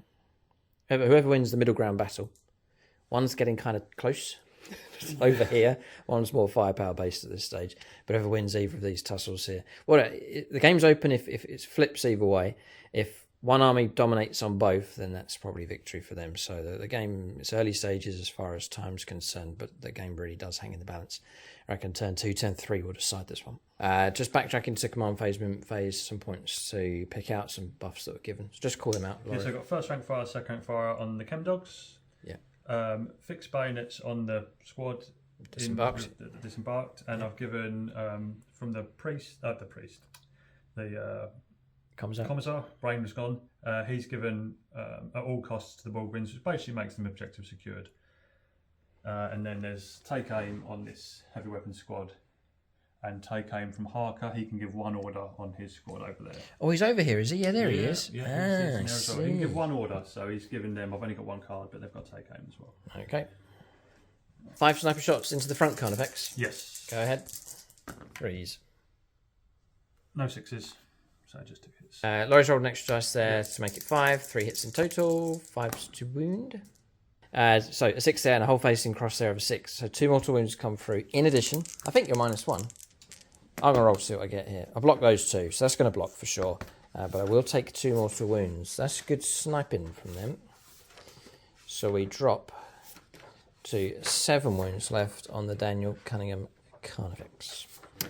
Okay, so there's a squad here on the Rocky Outcrop. 2 flamers are going to go into this Carnifex, and the las guns are going to go into the Carnifex across there. Just for range, can't quite reach the flamers, but they're going to go across there instead. 2d6 auto hits, yeah. 5. I'm going to zoom in so you can see what's going on. This is the fight that's taking place across here. So that's 8. 8 hits, yeah. And the squad that's firing at the moment is just positioned on top there. 8. Okay. Strength 4. 5 to wound. 2. 2 wounds. 2 ups. Blocks those. So then we've got 7 las guns. Yep. Las guns, one of them in rapid, so it's going to be 8 shots. Looking for 3s. Oh, 4, sorry. And then looking for 6s. Nothing. Okay. Rattlings, by the way, should mention they shot and scarpered or shoot and relocate. Relocated. They don't scarp like Catachans. They're over there. Okay. Next, Lawrie likes to work his way along the line here. Very disciplined. Yeah, there'll be a stage where I have to stop doing that because things will have to go in certain order, more of an order. But just at the moment, I think it's okay if I can work across. Yeah, at the moment it should be all right. So we'll do the Bulgarians. There's 3 grenade gauntlets. Sure. Firing at the lead Carnifex. So okay. They're D6 shots, so 3d6. Okay. They're assault weapons, so they can still charge. 6, 7, 8, 9, 10. 10 shots, yeah. 4 hits. It's good shooting. Oh, that is good shooting. 5 to wound. Check the strength. I'm guessing it's probably 5. Even if it's 6, it's still going to be 5 to wound. Strength 4. Strength 4? Yeah. Okay, still 5s. 1, 2, 3. And any minus on this? No, I don't think there's any minus. Let me just have a look. -1. But then you've just caused 2 wounds. Not bad. And that's this Carnifex here. So it now drops to 5. So it's very much alive, but damage is certainly coming through.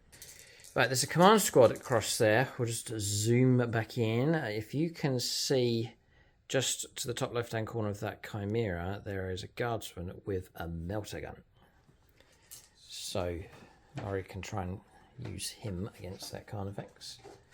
And we're looking for a guardsman 4 to get a hit. Yes, well done. 3s to wound. This will be nasty if it goes through.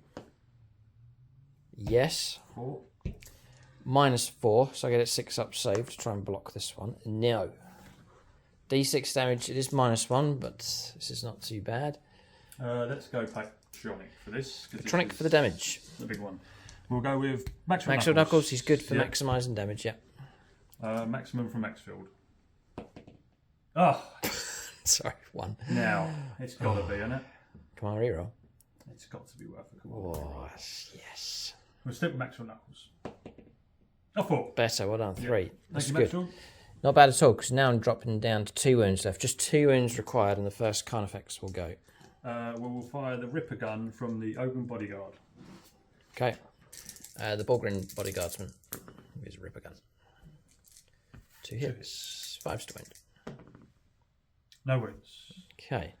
There's a couple of other shots coming from that squad as well. Yeah, there's a bolt gun on the 2 shots. team commander. Rapid. He'll be 3s. 2 2s. 2 2s. And there's a las gun there as well, which will be 2 shots. 2 las guns. 2 las guns, yep.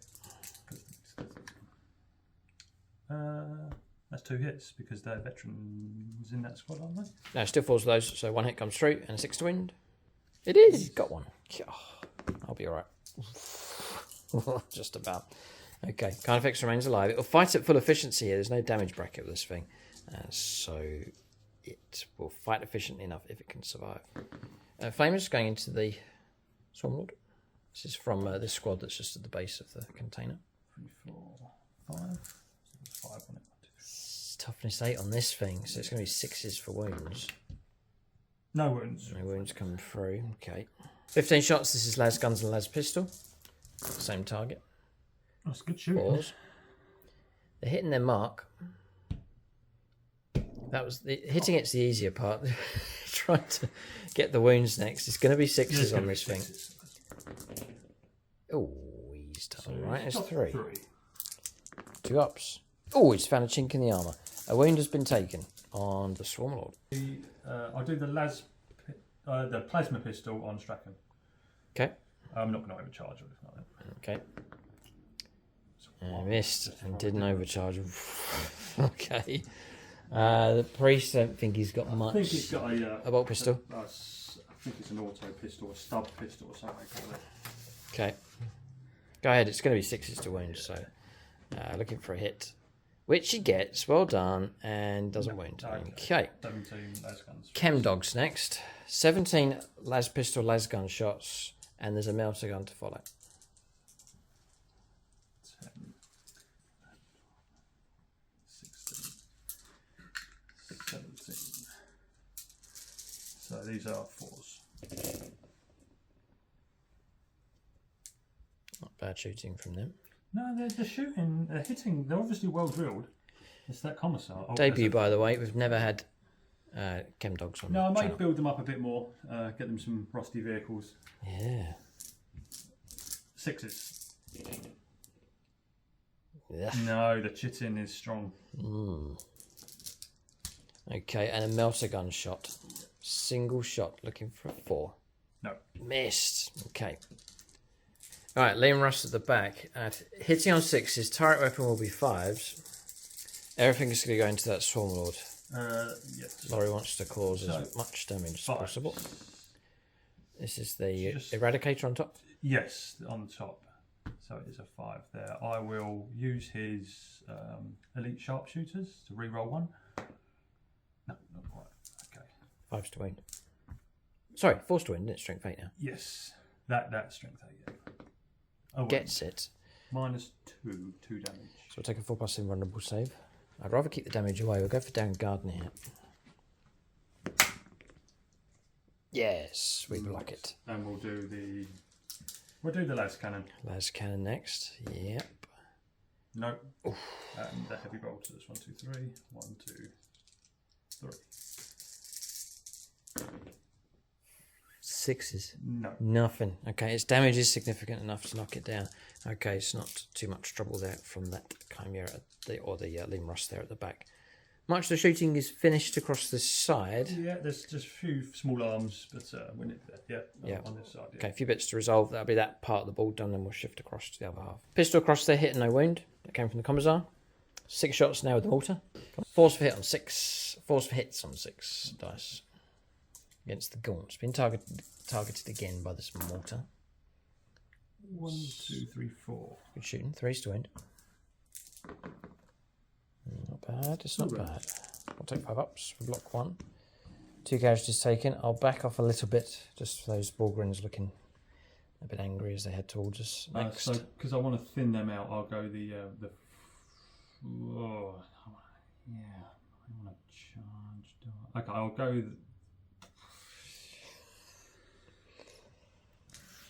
Gun them down, charge them down. I want to target. You want to get through to this? Yeah, I need to. So you need to clear them. Gotta go. So I'll do the Bulgarians with their Ripper guns. 1, 2, 3, 4, 5. Are they blast? I don't think so. Okay. I'll check. Yeah, no, they're not blast. No. Go ahead with the shots then. Pause. 1, 2, 3. Okay. Not so accurate, the Ogres. Wounded. It'd be 3 strong, wouldn't it? It's a 3 win. Minuses? If there's any minus, I'll lose them all. I've lost 2.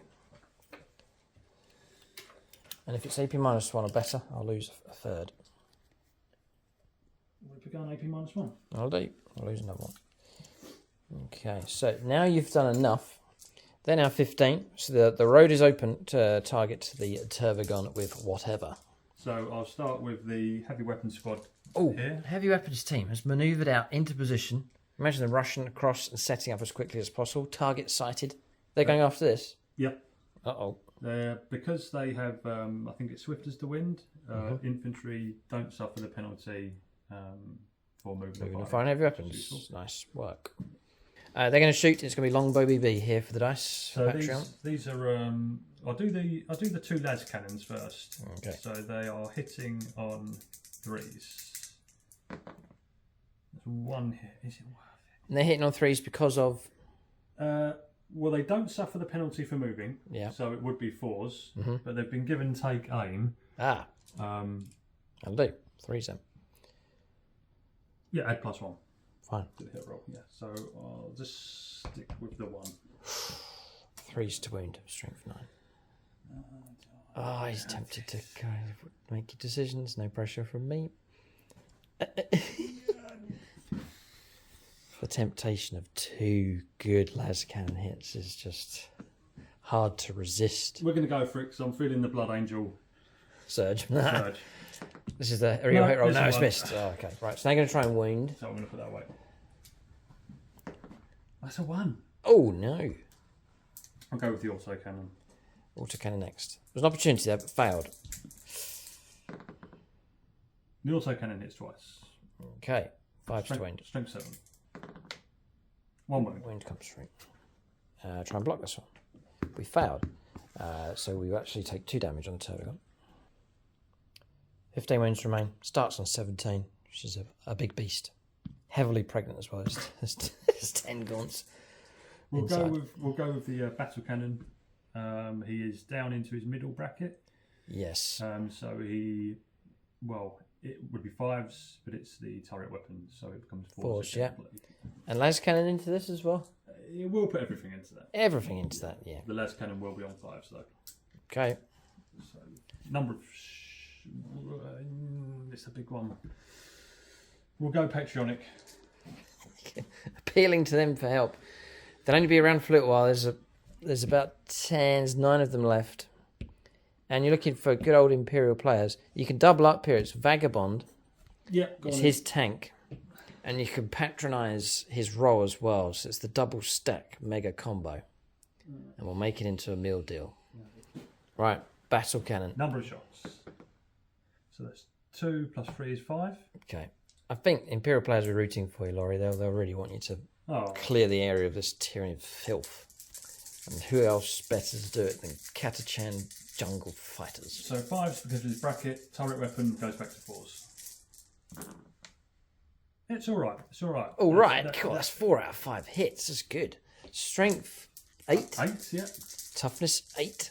4s to wound. Oh, it's a full house. 3 6s and a 4. Well done, well done, well done. Okay. Right. The AP minus, I think, is AP minus 2. That's not damage 3 weapon, is it? I think it is. Yeah, it is 3 damage. I need a really good roll here, and I'm going to go Patronic on this one. We'll turn to the... Oh, it doesn't usually turn out very well when I do this, but we'll turn to the Thousand Suns for help. The artist falling known as Vij. Minus 2, so looking at 4s. Oof, sheesh, man, we just blocked 9 damage from coming through. We'll take 3 though, so we drop down to 12 wounds left. But thank you, Vowels and Sons. That could have been ugly. Okay, so Big Mama, she's okay. We'll do the las cannon. This is hit on 5, so. Okay. No, that's a miss. And the 2 bolts. So bolts. Yeah, heavy bolter shots coming through. No limit on damage here or limitation, so it will come through as damage too. If hits. 2 hits. Okay, 5's twinned. One. Got one. 3 up. Blocks that. Okay. She's alive, taking some damage, not too scary at this point, although the way is open for other stuff to fire at her, such as las cannons on those sentinels, yep. plasma as well. Do love the new sentinel models from Games Workshop. They're a brilliant sculpt. They are very nice indeed. We do the 2 las cannons. These are hitting on 4, so. Okay. Oh, 2 hits. Good shooting on this flank. 3's to win now, strength 9. Hoorah. Yes and yes. -3. I need to block here. Oh boy, Mama's in the trouble. We'll go for JMH to try and block these. As an Eldar player, will he have mercy on the Tyranids? What? Double 6. I don't know what to say. That shitting is hard. Do you want to roll to see what damage you would have caused? Just out of interest. Just to scratch How many wounds has she got? Scratch that jungle itch. How many wounds has she got? She's got 12 left. I will scratch that infected jungle gnat bite. And it's off the table. Dice off the table. So we've got 3 and 6. Oh, it would have been 9. It would have been 9. Oh boy. Right. Good work from the Sentinels there. They're nice. They're nice models. I'd be a big fan of them. They're a brilliant sculpt from Games Workshop. They're bulky. They're a real nice job. But still, the little mini Sentinels still fit in really well. To have the different patterns available, it's not a disadvantage. It just brings that variety. And the Guard army or any army over time just brings in different versions and upgrades and so on. So it's perfectly fine to run the different scales together. Lawrie just says he wants to up and change the basing a little bit. Yeah. To match them all up. Okay. I'll fire the plasma cannon on this one. Yeah. I'll overcharge it into the Big Mama. Go ahead. It's heavy D3. Just the one. Heading on 4s. Yeah, I missed. Okay. Right. Tarok's next. Same target. Damage 2. If it can get through. 1 hit. Okay. 5's to win. That's a 2. Okay, so Gunnery Sergeant Harker first. He's going to shoot into Big Mama. 3s. 1 hit. The name kind of sticks, doesn't it? 5's to wound. Oh, he's got it. Well done. It's AP -2 actually. Does he get his wounds? Oh, 2, 3, 4 plus. We blocked that one just about.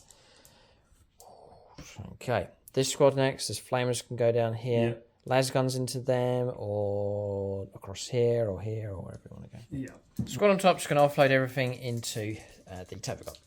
So 2 flamers. They can just about reach. 4, 7 5, hits. 6, 7. Burn them out. 5's to wound actually. Strength 4. And not too bad at all. Good with the flamers, aren't they? 4. We passed them all because there's no AP minus going on. No. 2 up armor save here on these monsters. And 11 las gun shots and a pistol. 4s. And we're looking for 6's to wound. Oh, same 2 hits. But 6s. Oh, that's a drop dice. No.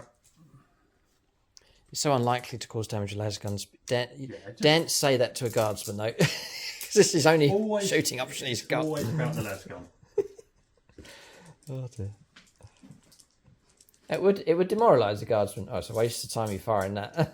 It's the only gun I got. You'd have to if you're in that position, you'd fire it anyway, trying to light up the Carnifex or the Tyranid monsters here. All right, so we're now looking at. I think Laurie's looking up Marbeau here. He's down here. So what's he gonna do? All right, so Marbeau's going to put his shots into his. I think it's a Ripper pistol he's got. Ripper pistol. Yeah, and it's going to go into Big Mama again. Hitting on 2s, I think it is. Nice, 3 shots. All hit. Now get those wounds. You're looking at 5s here for wounds. 6s are good for mortal wounds. No, nothing. Okay, so you can charge. He's dangerous enough in close combat. There is a little gap that's opened up across here, maybe. Be -2 for going through the crater. So we'll think about some charges. All right, charges next. 5 powers complete. They're tough enough, these Tyranid monsters, that's for sure. A challenge. We're going to charges, though. Okay, so we've gone on to charges. Ogryns have gone in across here, making it into the gaunts. And then just about by an inch, making it in here. Marbo going into the barricade to the crater, and he's reached a big mummy. He's got something. He's got a melter mine he carries. He's got a melter mine. And he's got his knife as well. He could cause some damage for sure. And if he survives, I think there's a once per game where he can just be removed from play. All the squads just going straight into the Swarm Lord. Strachan has gone in, Priest, and the squad. And then across here, the Bullgrin's going in against the Carnifexes. Always wanted to see that fight. There's 5 of them, 5 against 2. Here in this fight against these 2 Carnifexes. One of them's just got 2 wounds left. So Laurie's going to seek to at least bring one of them down. I can't interrupt play, so all your charges are free to fight without hindrance. He's the bonehead and one other, and I'm there. So Yeah, okay, so let's do the 2 with the grenade gauntlets first. Yeah, Laurie's going to spread the attacks with the hope of bringing that one down at least. So bonehead and another one against the one on the right that's damaged. Hitting on 3s. That was not in play, that one. I'll pick it up. That's it. Misses. Okay, what's your strength? Strength 6. Okay, 5's to wound.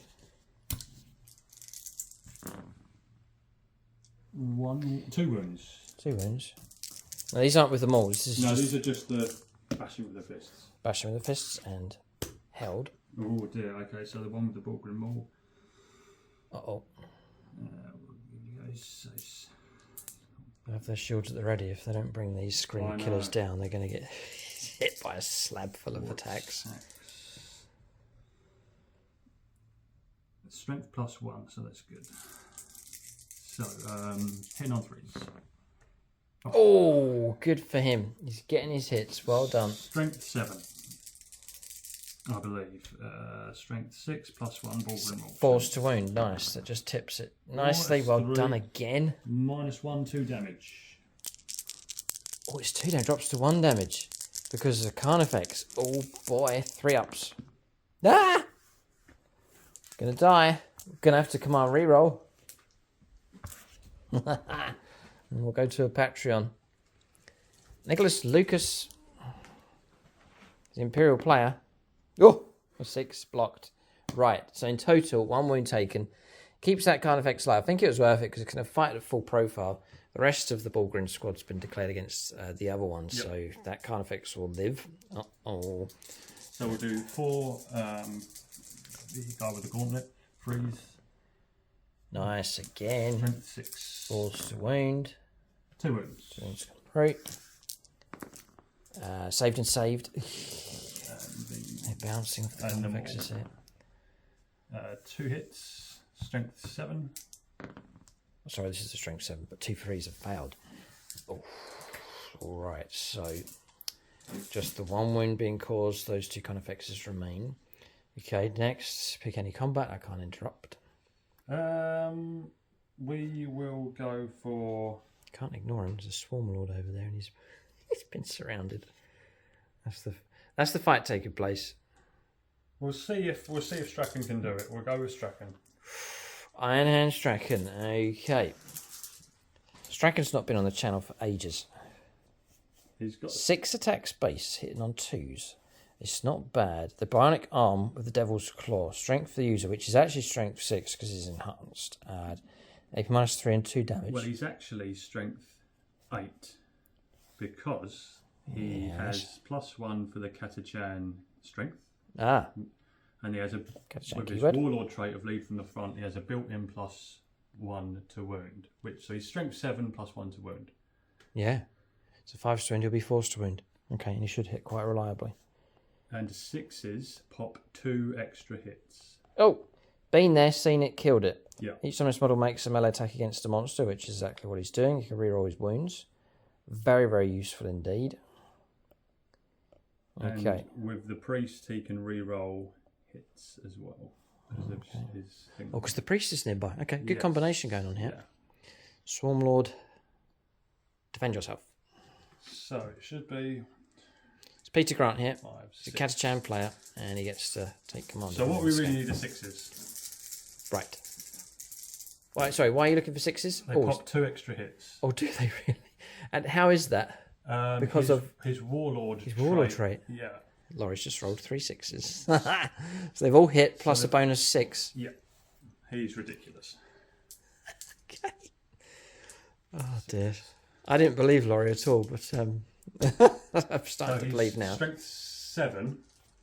Yeah, 5 to wound, plus 1 to the wound rolls, 4s to wound. And re-rollable. Yes. And an extra 6 hits. Yeah. So 1, 2, 3, 4, 5, 6, 7, 8, 9, 10, 11, 12. 12, yeah, go ahead. Wow. That's all I can say. He's a monster hunter. Oh, and that's the most insane roll. So we're looking for 4s, Yeah, looking for 4s, yeah. Re-rolling. So, exceptionally good, plus the re-roll. If you roll well enough, I knocked some you knock some over, you're okay. So we count those 2 in. That one failed, but that one was a success. So we roll that back over to what that was. Okay, so 2 have failed, right? Yeah. So you've got 10 successes. Yeah, at minus 2. Minus 2 Takes damage. Takes me to my invuln save. If I roll average, right, I'll take 10 wounds. I think we've done it right. The 6 is pop extra. We reroll the wounds. Yeah, I'm sure that's correct. You've done all you can. Here, it is a Swarm Lord that you've decided to, to take on with Strachan. I'll commit this to as... So this is Peter Grant. Yeah, and I'll level him off here against Raycross to block the damage. Oh, trouble. Is that 6? It is. He's done 12 wounds. Oh, stop. Catalyst. Feel no pain to the rescue. 5+ to ignore damage coming through. God damn me. You probably knocked him down, knocked him off the top, and then thinking he's destroyed, and the thing starts to move and get back up again. So 12 damage. Man, if that psychic power hadn't gone off, we'd be dead. Strachan almost took out that Swarm Lord. It's incredible.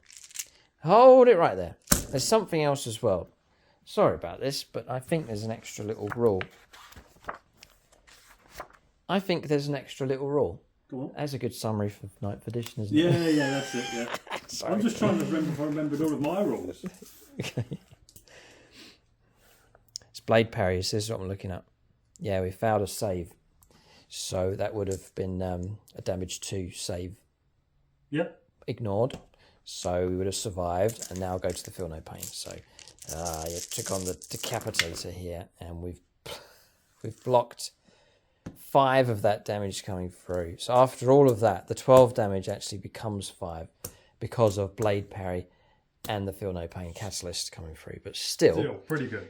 Pretty good. That's respectable for sure. Iron Hand Strachan taking on a Swarm. There's not many that will go the direct route towards a Swarm Lord on as many wounds as that. So bravery for sure. But Swarm Lord lives. Blades are about to swing with that thing. We'll press on. There's more to come. There's the bayonets from that squad. Yep. There's the priest as well, so they can do their attacks. 3 attacks for the priest, who apparently has a power maul, and he's hit on a 555. What is the strength of that? Well, it'd be +3, so you go 5 to wound.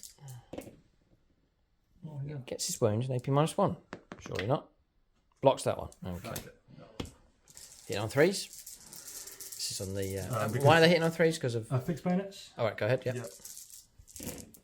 6s pop extra hits. For Catachans, yeah.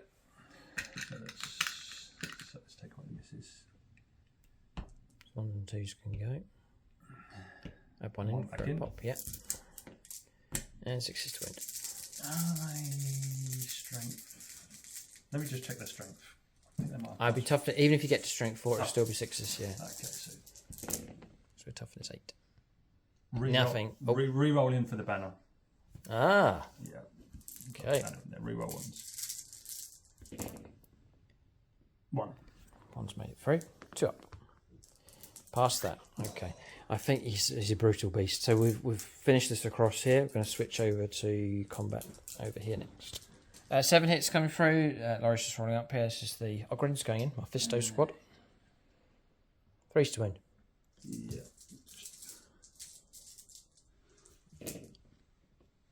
1, 2, 3, 6. 5, 6 minus 1. 6 minus 1 was good. 6 is to block. Down. Oh, they've hacked their way through 6 of the gaunts here. So 1, 2, 3, 4, 5, and 6. Okay. That's them done. Yep. And Marbeau, finally. He's just right down here, fighting by himself in the trench against the big mama. Right, Melter Mine being used. In it goes. We want a 6, really. Oh, oh. I think that's nothing at all, or is it worth a command reroll? I don't think you can command reroll the effects no. of a stratagem. Yeah, so as frustrating as it is. 2 to 5, yeah. No problem. Oh, he's dropped the mine. Okay. He can still make his attacks, though, with his weapons. Envenomed blade. Okay. Can you imagine him sliding in underneath the big mama there and then just cutting open the belly of the beast? Oh, dear. My bow. The things he gets himself involved with. Right in the heart of the fight here. Again, the bravery shown by Catachan Jungle Fighters is on a level that's just insane bravery. You have to call it that. I mean, honestly, what other guardsman would do that? Just single-handedly taking on Tyranid monsters. It doesn't happen. Only with Catachan. I mean, like Strachan across this, trying to single-handedly and almost doing it. He nearly done it. Trying to bring down a Swarm Lord, and then across here, Marbeau, even with the belief that he could do it, with a Melter Mine and then his bladed attacks to try and bring down Big Mama here. Audacious stuff from the Catachan Jungle Fighters. It's a fun way to play this for sure. Okay, so he will attack with his Envenomed blade, hitting on 2. So how many attacks has he got? Yeah. Who are we going to go for with this? Blood Angels Ryan? We'll go for Blood Angels Ryan. Yeah, it sounds appropriate. Okay. There's 5 attacks. Only a couple of Patreons left here. He's hit 4 times. Strength 7. We are toughness 8 though for this one, so it's going to be 5 to win. Yeah, okay. Needs a really good roll. Blood Angels Ryan. He's got 3. I think it's -2. This is -2, yeah. 5 ups. Well, we'll call upon a Tyranid player, Chris Comiskey, who plays Tyranids. Protect the mama. No! What? 6 damage. Dear me. Very good. Well done. 6 wounds taken, dropping down to 6 left. So she's still alive, but heavy damage. Starting on 17, now down to 6. I think that's finished. I think we're there. Targets haven't been brought down, though. We're going to strike back with these Tyranid monsters. It's their turn to play next. All right, Strachan's in trouble. We'll go after him. We'll put all the attacks, this cowardly stuff. But the Decapitator is just the way this beast operates. We're still actually in our top bracket on 7 wounds left, so looking for 2s. Fumbled a couple. 2 wound, toughness 4, strength 9. Those have all gone through. Strachan's head is ours. 6 wounds taken. What? Got a 4-up in roll. He does. Yeah, he does. Yeah. All right. Laurie's going to use the Michael German dice. 6 dice. Michael German's a Raven Guard player. 4 pluses. Oh, it's a bad roll. Block 2. It's going to be 12 damage. Is it worth re-rolling one? How many wounds? This one. 5 wounds. Can't do it. He's got feel no pain as well. Oh, does he? I see. Because of the medic. What is the feel no pain? 6 plus? 5 plus. 5 plus. Right, so command reroll, if you passed, would give 9 damage. It's a 5 win model. You would then need a good to very good roll on your feel no pain. To keep Strachan alive. So it goes through. How many damage are they each? 3 each. 3, 6, 9. So if you blocked, yes. If you don't block, it's 12.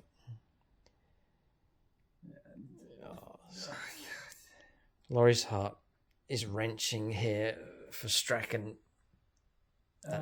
Desire to keep him alive and in the fight.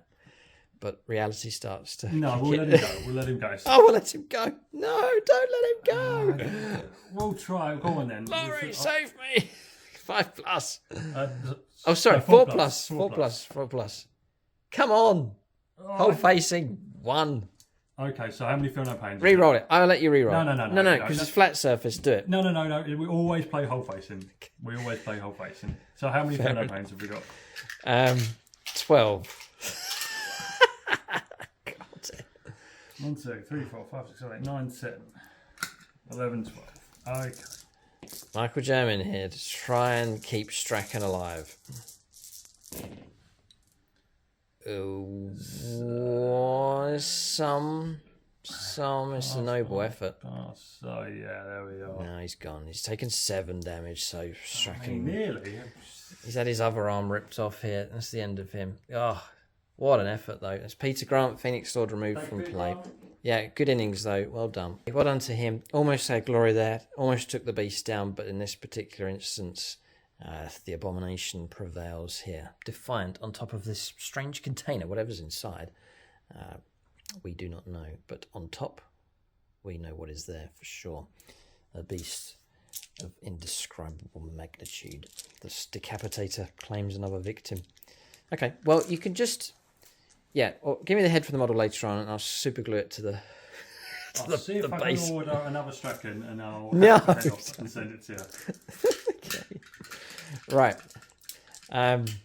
That's all his attacks. I just threw them all into Strachan, and I needed to because it wasn't by much that he was brought down. Okay, so across the other side, 2 Carnifexes fighting. The Chimera did back away. I was going to try and finish it off, but Lawrie pulled it out of combat. So, well, first one, I'll put all of its attacks into the Bullgrins. So we're looking at 3s on 10 attacks. Then we're looking at 3s. Okie dokie. So 4 of them, whatever kind of invuln save you want to take. What's the AP? AP of -3 and 3 damage. So one of the Bullgrins has already taken wounds, so that has to come through. There's 4 in total to work through. Okay, so we'll go on his brute shield. Is it 3 or 4 up in bottom? I think it's a 4, isn't it? It's probably a 4, yeah. I think it's a 4. That's 4 plus. So he's dead. Okay. Oh, he reduces damage by 1. Okay, so it'll be 2 damage coming through. Okay, so yeah. So he's gone because he's already taken 2 wounds. Yeah. Okay, now Lawrie can choose where he wants to allocate the next. So what was the AP? -3. 3 damage. So it's either an invuln save or a slab shield. 3 damage, reduced by 1. Right. 2 damage a time. So I need to really just keep them tied up, so I go on the slab shield. Okay. So how many? 3? 3 left to go. Okay, so passed. Well, this is your invuns you're taking? Yeah, passed. Oh. Come on, hold the line. Yes! Good for you. Right, that's really good. I thought I was going to do a lot better there. We'll go for the next one. 6, 9, 10. Scut B. There's a lot of mist. 3's to wound. All right, 4 more. You can work your way through those. Invuln saves, I think, are going to be taken. Yeah. Okay. No, so that's... Failed that one. That's 2 damage. Still alive. Still alive. That's that one done. Yeah, next one. Passed. Pass that one. Well done. Let's get those 2 damage put back on. So yeah, so that goes on to that model there. Yeah, that's it. Blocks that one. Come on, one more. Why am I rooting for you? I'm not sure. It's done it. Oh, wow. The wall of flesh. It is. 7 out of 8 invuln saves passed. Well done. That is a heroic model for sure. Who's in command of them? Phoenix Lord? There is. It's it's Longbow BB Longbow squad. BB squad. Yeah. Yeah, well done. Okay, so we've actually finished across there. We'll shift round to Mama. I don't think she's going to cause Marbo too much trouble. I think it's like 3 attacks, but she's going to be in a bracket here. 5 to 8 wounds. Still gets 4 attacks actually, but hits on 4s instead of 3s. Okay. Strength 7, it's going to be 2s to wound. All of them. These are going to be AP -1. Hang on a second. She's a bit nasty, actually. No, she's equipped with the massive crushing claws here. So these 3 wounds that have come through are particularly dangerous. They are AP -5, D3 plus 3 damage. Invuln save? I was just checking. I can't see one. Oh. Marbo, I think, has... Do we know how many damage did Marbo do to her with the envenomed blade? 6? because it says here, I've missed each time an attack made with this weapon allocated to a non-vehicle model. The attack has a damage characteristic of 2 rather than 1. Yeah, that's it. That was the 6. Oh, we did do it, yeah. Yeah. Oh, you checked it. Yes, I put you through as 2. So that's your 3 failed wounds became 6 damage. Yeah, we got that bit. I think he's been eaten, I'm afraid. He's a little nibble here from... No, crushing claws first. So diced up. Yeah, and consumed. She's pregnant. She's hungry. She's got lots of children to feed. I think with his last strength, he kind of pulls a couple of sandbags over himself. He crawls. He's gone in. He's gone inside there. Okay. So Marbo's away. I'll put him there for you. Good innings from him. Good fun. Yeah, good fun for sure. JP removed from play, but he has been gobbled up. And that's the +1 to hit rolls from there. Okay, we'll resolve the rest of the combat. It's a bit of fighting here with the gaunts, and that's it. Okay, attack's taking place down here. Just one wound caused on the Ogrins, and that's all the combat's resolved across the board. Tyranids have proved durable enough for sure. They're monsters surviving, but durability has been seen for the Guard as well, which isn't usual for them. But Borgrins across the other side, exceptionally tough. 4 out of 5 of them still survive. Shields being held up against the Screamer Killers. That will tie them down. That'll help the situation for sure. It would have been a different story if those 2 Screamer Killers were left to go on the rampage into the rest of the Guard force over on that flanks. All is not lost. The Swarmlord is still tied down. Thanks to Strachan absorbing all the damage with that heroics, it's kept the Swarmlord tied up in close combat. So Tyranids not going to be breaking through there too fast. They are locked in a bit of combat there with the Guard. And over on this side, more of a shooting contest going on here. Not sure which way this one's going to go. Both sides have got some pretty good assets. There's good firepower across here. There's a good firepower across here. It's going to go on to turn 2 now for the Tyranids. I was hoping to really break through, but that's not happened over there. So the Tyranids have certainly got a fight on their hands. The Catachans not backing down. We'll calculate points at this stage. Yeah, so Borgrins are objective secured because of at all costs. That's an order that was given to them. Yep. By the Command Squad. Yep. Yeah, they're very, very good. So they count as by the Commissar. Only Commissars can order Borgrins, yeah. So that meant that Lawrie holds that objective there. He holds that one across the other side. He holds this one here. So 3 points picked up. Despite the efforts from the Tyranids trying to clear off the enemy units, 3 points picked up there. The action was performed. So Lawrie focusing on the mission. 8 points picked up for primaries as well. Boots on the ground, traded in for 3 victory points as well. So 14 points, that's not too bad. Tyranids were on 0, but they all of a sudden picked up 6 because of Assassinate, taking out Strachan and Slimar Bow. So 14 points to 7. The Tyranids, yes, we need to kill stuff. We need to focus on the mission as well. We need to start performing the action at the back here and try and pick up points for these no man's land objectives. I'm meant to be doing retrieve battlefield data. If we don't get a focus on what's going on here, then tactically we'll be out of shape. My infantry getting tied up across here. I need them to start performing these actions in table quarters.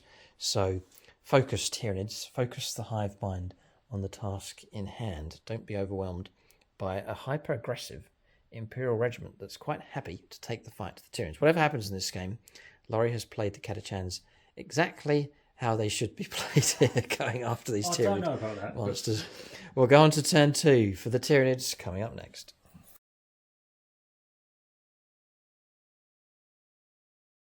Alright, turn 2 for the Tyranids. Try to refocus on the overall mission here. So, we have spent a CP to restore a wound, a rapid regeneration onto here. I've got no CP, I hope to do more, but just the 1 wound being restored onto that. Carnifex in the command phase, again activating Warp Siphon, I think it is. So 3d6, choosing the best 2 for psychic tests on there. We did give birth in the end. Congratulations, Big Mama, well done. 10 healthy Hormagaunts here have given birth, and they've moved off towards the objective and performed an action. So they're already well trained here for this mission. Yeah, and she's. I don't know. So he's left the room, and then, all right, population's expanded here. So they've gone out across there. It has meant that I haven't been able to restore models back. This one or the other. So once per game, you can generate 10 of those.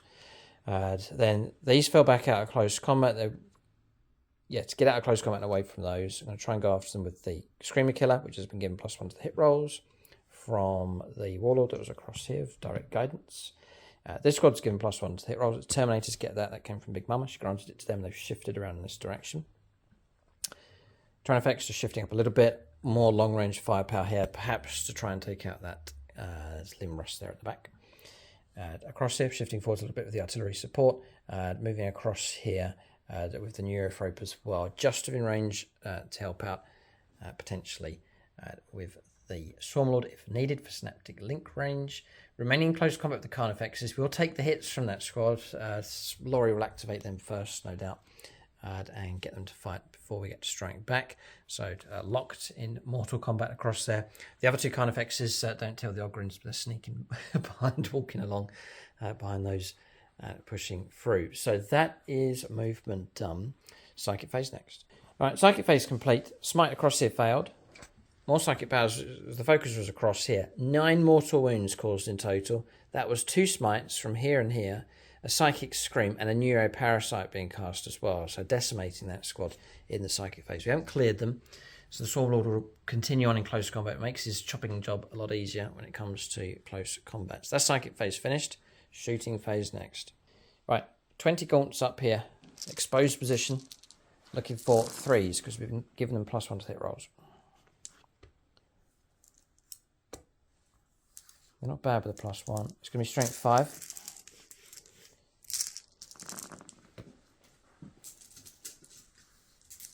It's not that great a roll. No, I'm not going to wipe them, that's for sure. 6 saves is 6+.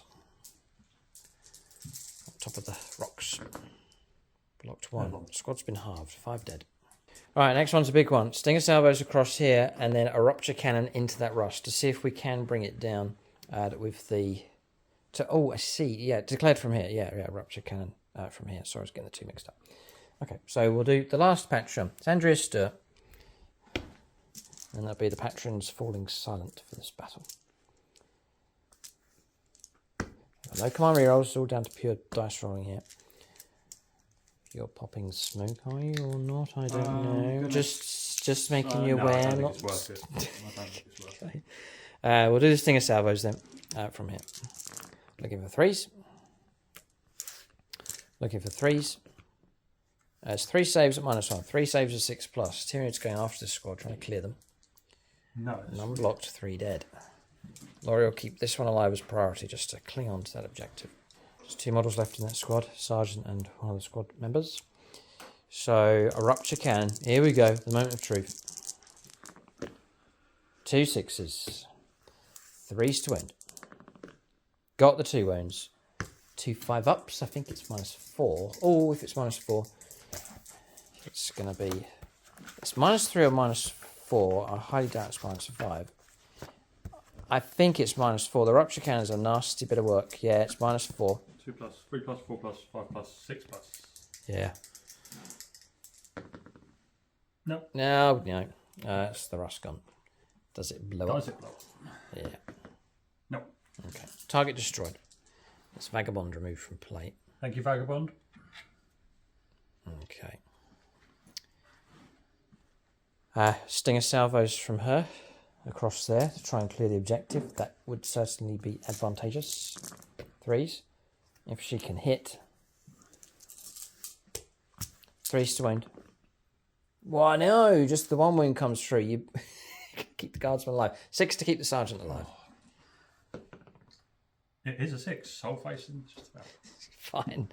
Oh boy, morale could be a little bit of a problem for those. It could be a bit of auto morale on that one. Yeah, CP? I think it's 2. For oh, is it? morale. Yeah, well, yeah. maybe not then. But you could come on reroll your morale result. But Oh, yeah. if you found morale, you can lose 1 and then just don't roll a 1 or a 2. No pressure. We'll see. We'll see what happens. See what happens. I think. Oh no, actually, I'm going to vomit on them. Sorry. Oh, fair play. Sorry, so we'll go there with the... I think I have to do it. Disgusting tactic. D6 shots, 5 shots. Oh, please. We didn't advance 3s to hit now with +1 to the hit rolls for direct guidance. Ugh. 2s to kill them. They're gone. AP -4. So there's plans to try and keep them there, but no. Carnifex says no. Target cleared off that objective. 5 up in roll. 5 up in one save on that rush. The lead Carnifex is going to fire at it. So 4 attacks. Need 3s because of enhanced senses. 3s to wound because it's strength 9. Oh! In which case, we'll just go straight on to the next one. This will be Nate Miller firing next. Gets 2 hits. Come on. Yeah, 2 wounds come through. These are -3 for heavy venom cannon. So 3, 4, 5 up either way, invuln or. Yeah. Heavy venom cannon, just checking. It is -3, correct. Got to pass both. It's damage 3 each time. Passed 1. Oh no. No, that's not worth it. Okay, target destroyed, rust gone. And does it blow up? No. Alright. Artillery. There's not much. We're going to the Chimera across there. I can't see the infantry behind, actually, the command squad. So this is the extra D3. So 7 shots in 3s. 3s to destroy it. Oh dear, just about. So that's going to be 6 damage. It's AP -4. Chimera's going to go. Does it blow up? No. Almost. No. That would have been interesting. Yeah. Okay. So Chimera removed. Okay. Gap starting to open up. That's firepower actually complete here. So we're going to combats. There are some charges next. Right. Evil stuff going on over there. We'll cover that in just a moment. So Carnifex is charging across here. Going to try and clear this objective. So nasty stuff. We're saying this is typical Tyranid. This is what they would do. I was thinking of charging across here, but instead they've gone in behind the Ogrins, so both have now charged in. So it's 4 Carnifexes taking on 5 Ogrins. It's butcher's work here from the Tyranids. That's the close combat that's taking place. It means that those 2 Crushing Claw Carnifexes will get to fight first and try and clear the Ogrins out of the way. And that's the idea. And then make it so that there's 4 Carnifexes, just too much for the guard to deal with over on that flank. Tyranids on the rampage here. Again, insane bravery from these Ogrins, trying to protect their little brothers. Yeah. Oh dear. Right. Noble stuff here from the Catachans. I have been impressed by their bravery in the face of the Tyranid onslaught. Combat resolution next. Chargers to go first. We'll do this one first. 11 attacks into here. 2s to hit now, Ben Shaw, because we're on +1 to the hit rolls. So we'll take away the 1s. We'll wound on 3s. Strength 8. And these are AP -3. Ooh, damage reduced by 1, but right, this is damage 2. 5 up safe normally. This is regular Ogrins. I think they're going to go. Screamer killer. Nasty combat here. 5 up safe, yeah. So bypasses that. I'm damaged 2. You're 4 wounds a time? Yes. Yeah, they're gone. Target's been destroyed. Yeah, Ogrins 3 wounds a time. So they've been cleared and we've pushed forwards, made a consolidation move on that objective. That's that one cleared. We'll now go across here and do the Crushing Claw Carnifexes next. Right, Carnifexes across here. They're 4 attacks each. The Crushing Claw version. There's no minus to hit rolls though. 3s to hit. 5 attacks. 4 attacks space +1 on the charge. For blistering assault. 2s to wound. I think we're strength 11. Strength 6. +4 for the claws. And +1 for bam off. Alright, so invuln saves required once again. There's 4 of them. What's the minus? The minus on these is -3. The damage is a D3 +3. Well, in your case, it'll be D3 +2. Okay, we will. This is brutal here. Crushing Claws are nasty. We'll have to. We'll tank it on the 4+ invuln hero. 4+ invuln hero, yeah. How many? 4. 4. Oh man, he's blocked another one. It's 8 out of 9. No, not that time. You could command reroll if you want to.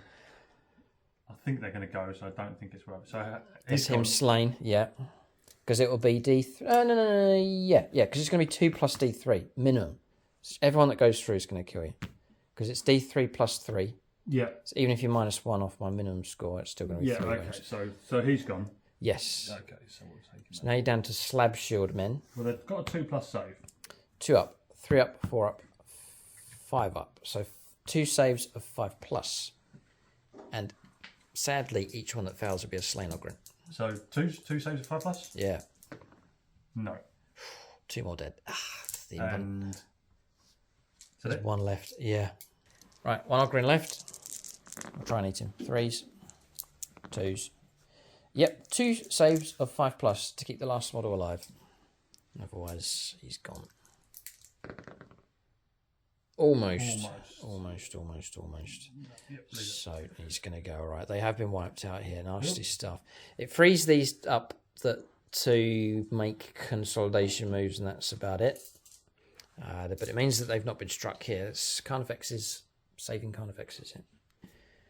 All right, so that's the situation. That's how it looks across there. We'll zoom in to show you the current state of play. So you've now got 4 Carnifexes. One of them's got 2 wounds left, and a Defiant Swarmlord still alive as well. Now, combats. Charges are done.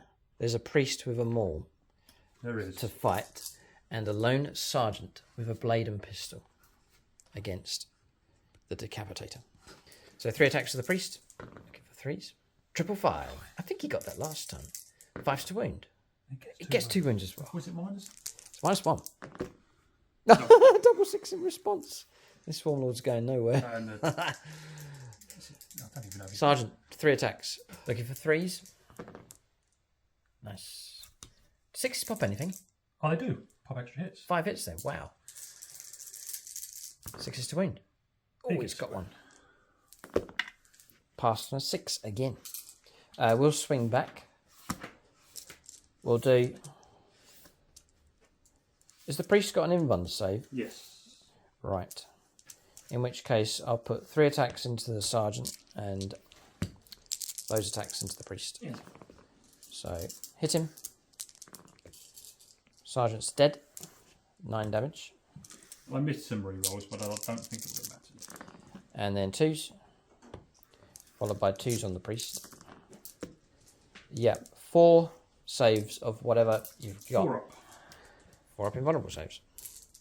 You could defy this. Oh, he almost does. How many wounds? That's 3 damage. It's probably going to kill. I'd imagine it's a 3-wound model. He's a 4-wound model. Well, then in which case he'll live. He survived. He survived the Swarmlord. Well done. Thanks to the sergeant, actually, who deflected some of the damage. Okay. So, do you know what? I could have left that sergeant where he was because he would have been busted on morale. But anyway, that's that combat resolved. Just 1 lone priest stands defiant against the Swarmlord here. And that is combat's resolved across the board. Tyranids have smashed their way through a chunk now of this Catachan force. And it's starting to really make a difference. They've well and truly claimed this objective across here. They've got this one, but it's only been held by 1 Carnifex. They've cleared that one across there. So things are starting to look quite healthy for the Tyranids at this stage. Morale, I don't think so. Units that were targeted have been wiped out. So we'll calculate points here as turn 2 comes to an end. All right, so points coming through. Retrieve battlefield data, nothing yet, but we have performed that action over in this table quarter. Didn't activate or scan, so no points have been picked up for that. Assassinate, still the 6 points. No prisoners are reckoned up to about 5. 4 points for primaries for the Tyranids as they try and wrestle their way back onto objectives. Gives us 15. We're a point ahead at this stage. 15 points to 14 at this point in the game. Catachan's still got some fight in them for sure. They're not going to quit at this point. We'll go on to their 3rd turn for them next.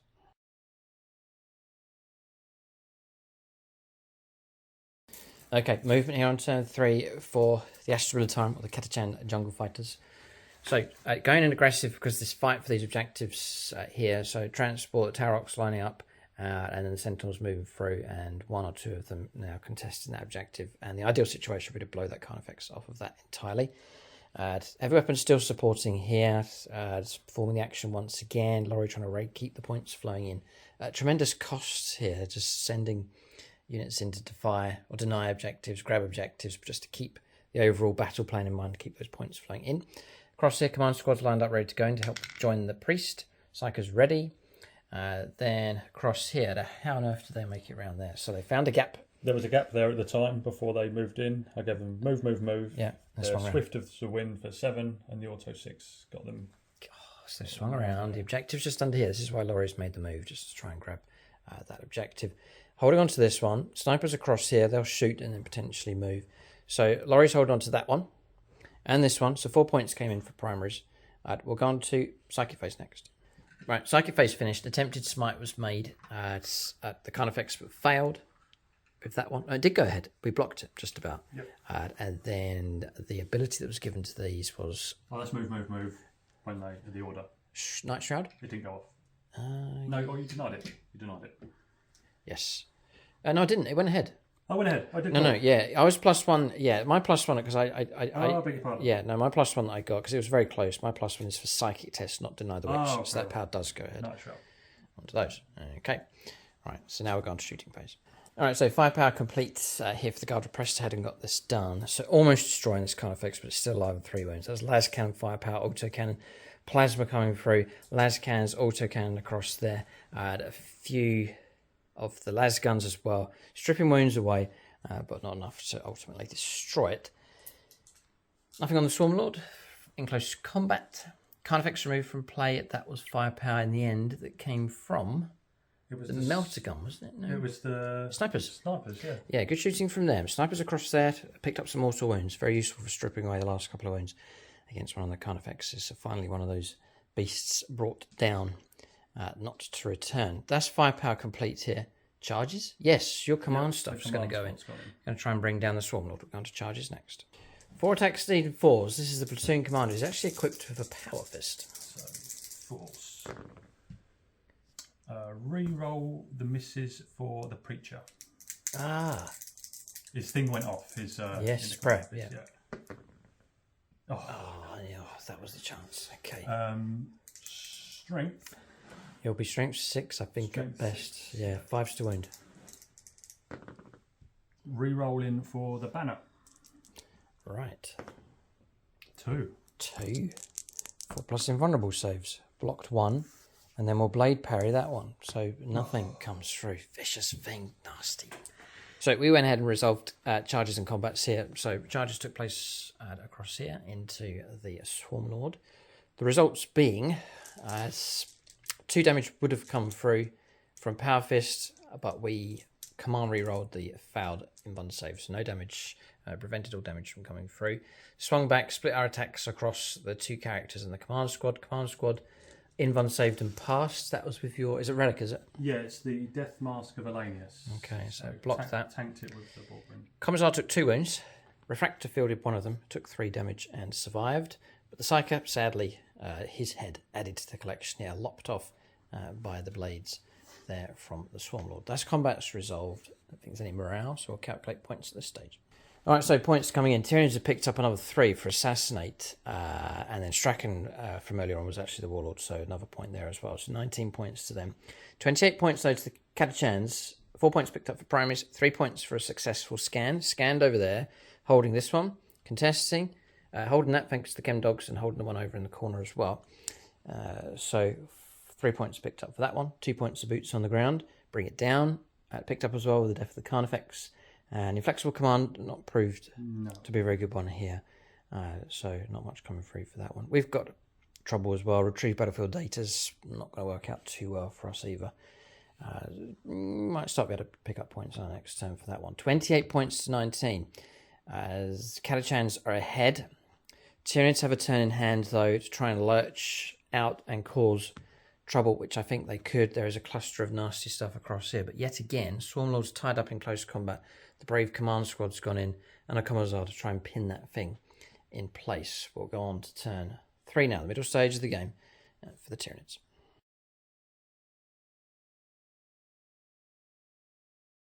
Alright, so turn 3 for the Tyranids. No points picked up for primaries. We held the home objective, but everything else has been taken away from us or contested, at least. So well done to Lawrie on that front.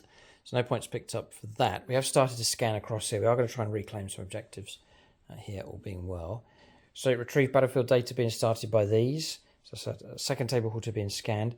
Advanced has shifted around here. We've now reclaimed this objective. With assault weapons, we're going to try and shoot at Gunnery Sergeant Harker. Shifting Big Mama across to here. Remains stationary with him. He's lined up nicely for shooting.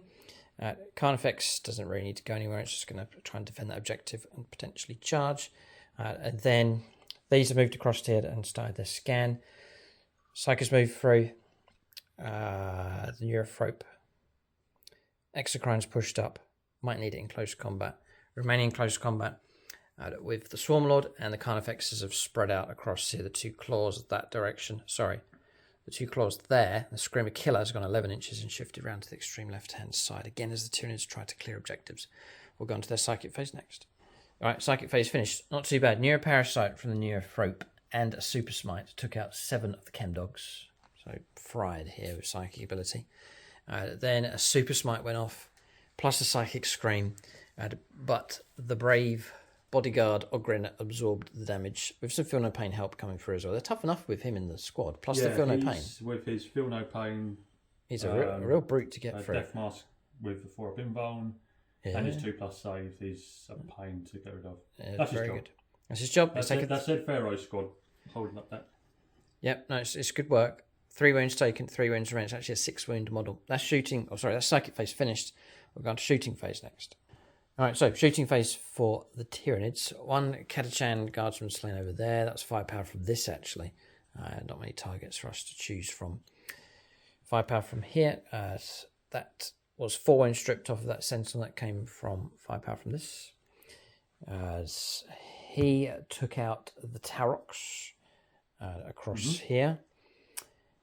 Harker took 2 wounds from this squad, but he's still defiant, still standing on that objective. Then Stinger salvos are fired forwards as well. And this one was in range of the heavy weapons team. And in the end, 2 of them being taken out, just the 1 base left. So not too effective firepower. And then the Chem Dogs. Yes. Their damage came from, well, it was the psychic phase really, wasn't it? It was mainly the psychic phase. Yeah. Okay, that's shooting phase finished. There are some charges. We'll go on to charges next. All right, charges taking place. Artillery's gone in. Crushing Claw's gone in to take out the Chem Dogs. We've left the Swarm Lord just to fight on as he is, and then 2 Carnifexes have set upon that 9-man squad that's holding on to their objective. Tyranids interested in clearing objectives is the priority for them. Charger's going to head across here as well. These combats, we'll get these resolved here. Tyranids are trying to clear 3 objectives. All right, so combats have been resolved. 2 Sentinels brought down across here, 1 with 4 wounds left, no damage in return. Across here, once again, absorbing the attacks coming from the Swarm Lord. Lawrie went first with the command squad, but no damage coming through. I used the CP, by the way, to restore a wound onto that thing, so it's back up to 8 wounds. It swung back, missed the Commissar, finally, just about managed to take out the Aborgrin bodyguard, so he's been removed from play. A lot of absorption there. 4+ invulnerable save, 2-up armor save, 6 wounds, 5+ feel no pain. It all meant that it was a long slog to bring him down, but he's finally gone. And across the other side, 8 of the guardsmen removed from that squad and no damage in return. We'll resolve morale, calculate points at the end of the turn. Tricky one, this one, for the Tyranids. Points coming through, not many. 4 points for primaries, 2 points because we scanned and controlled these 2 objectives. There's been a bit of defiance taking place here for morale. Perhaps go around the other side of the board and you can see what's happened. Busted morale across here, but the squad leader remains defiant. Hold on to this objective. 1 model removed, 1 model remains. I didn't capture that one. Shifting across here, morale held on these. Lawrie rolled a 1. So they now count as holding this objective. I've got objectives secured, but Lawrie has 2 models. So that result is excellent for him. That stopped us from picking up points here. It means at the start of Laurie's turn, he'll pick up points of primaries as well. He's about to pick up a nice lot of points coming through. So it's a very, very good result. And other points that have come through. Retrieve battlefield data kicks off now. 4 points coming through for that one, for 2 of them complete. Assassinate doesn't move, and no prisoners. A couple more points coming through. 28 points to the Catachans, 27 points to the Tyranids.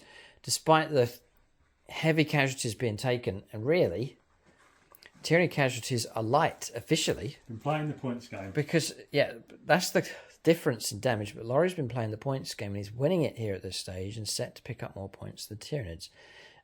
It's the sheer defiance of like humble infantry units, but they're not dying, and they're managing to just about cling on to objectives here and keep those points flowing in. And that's, you could have 100 models left on your army, the opponent's got 1 left, but if they score more points, then they'll win the game. That's the way it works. We'll move on. Turn 4 here for the Catachans.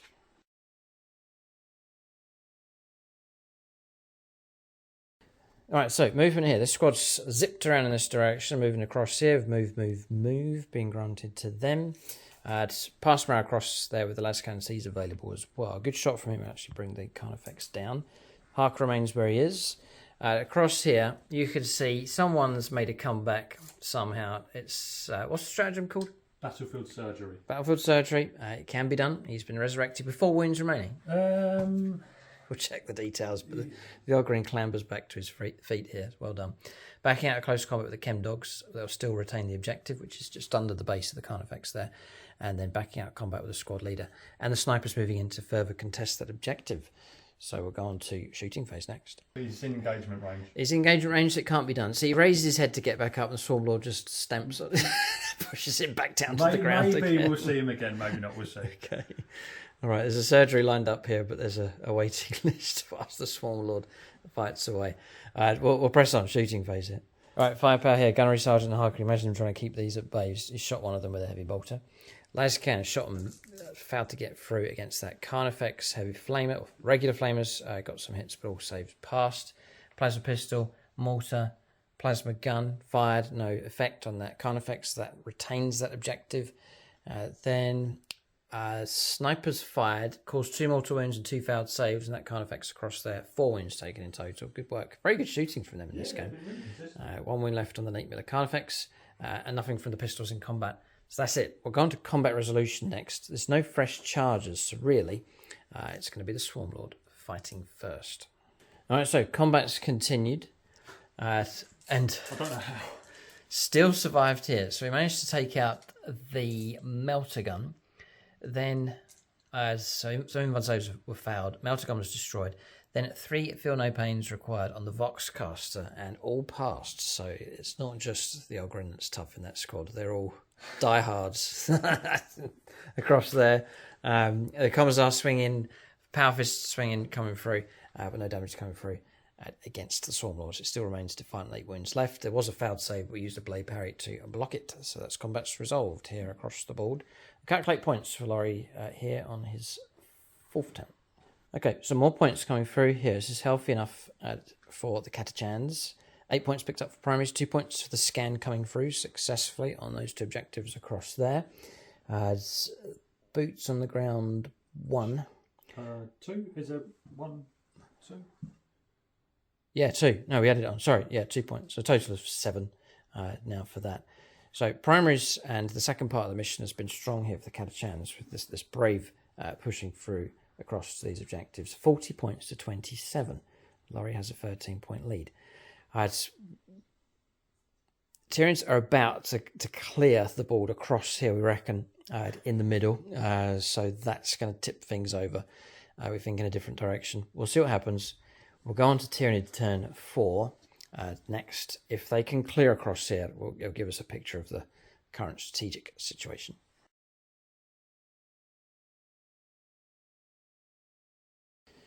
So we're on turn 4 for the Tyranids here. We'll roll on to combats and shooting in just a moment. Just to give you an idea. Just swung these round to present all their guns. Give them +1 to the hit rolls and restored 5 back to players back up to the full-size squad. Thanks to her, just continuing to replace those. Then we push them ahead. So there's a full squad of those. Bit of movement there, pushing up. Also, Screamer Killers moved off, heading off towards the command squad and the home objective across there. Hive Tyrant or Swarm Lord remains in close combat. It's been supported now by the new Airfolk to deliver a bit of psychic ability. It's remaining here, and they're ready to shoot and charge across there. So what we'll do, we'll go on to the psychic phase next for the Tyranids. Psychic phase complete. Smite failed. Smite across here. Psychic Scream. Smite again from the Swarm Lord. Managed to bring down a number of models from that squad. They're still there. The commander's taken 2 wounds. The medic's still alive with the dream. bring back a Frankenstein. He's got the defibrillator pads to put on the Ogryn's head just to... Ready to go. Okay, that's psychic phase finished. Shooting phase next. All right, so firepower. 8 casualties caused against these. That was from here. Stinger salvos firing through. Rupture cannon took out the heavy weapon across there. Harker's gunned down by the 17 gaunts. Artillery at point blank range blew away the chem dogs. what a way to go here. And then firepower from Carnifex is coming through, taking out some of the snipers. Just one of them left. So charges next, but it's pretty clear now what the situation is. So combat's resolved. We've pretty much done what the Tyranids doing their attacks just to see what would happen. These 2 survived somehow, so they're going to still fight away. We'll firmly control that objective. It's a wipeout for the command squad across here. The Screamer Killer. Laurie's just removing the models from play. The charging Carnifex across it. Wounds are already allocated to the sergeant, the squad leader, so he's been destroyed. That's the Power Fist model removed. That's pretty much the last hope of bringing those monsters down. And then we destroyed our targets entirely over there on that flank. Finally, it's taken a good while to do it here. So we've got a pretty good idea of the situation now. We'll calculate points at the end of this turn. There's a couple of little combats to resolve to see if a few wounds can be picked up, but not too significant here. With Catachan units fighting back. We'll give you a score, and we'll know what's going to happen, I think, on turn 5. Yeah, so we pushed ahead. We've calculated the points here and then added on turn 5 what it would have been for both sides. No points coming through on turn 5 for the Catachans because there would be not much left on the board. And then 12 points would have come through for primaries. The full scan would have been done, another 4 points coming through, and that would have got the Tyranids caught up. But it had to go to turn 5 for them to do that. So it just shows the utter defiance here from the Catachans. And I would say that casualties for the Tyranids, they've been restoring the gaunts constantly. So the overall casualties for them is that. So 1 Carnifex and the rest of the stuff on the board. But despite that, this is one of the strongest amount of units left for the Tyranids in a game, and a big wipeout. But points-wise, one of the largest point scores for a wipeout that we've seen. Yeah, it's crazy amount of points. We've just constantly defied. And our scoreline is 60. It's quite low. It's been kept low because we've been consistently starved off of objectives. So there's been a real fight across every one of these objectives across the board. Catachans have been bitterly fighting away against their Tyranid foe. So a real eagerness from both sides to get to the middle of the board. Tyranids won the tussle in the end, but it took a lot of effort for them to do it. But they finally have managed to bring the Catachans down. This is exactly the kind of fight we wanted to see between these two forces. So good to see. It's a final score coming through. 32 points for primaries. Catachans reaped in a nice lot of points for that one. Boots on the ground was 7 points in the end. So that was okay. Bring it down.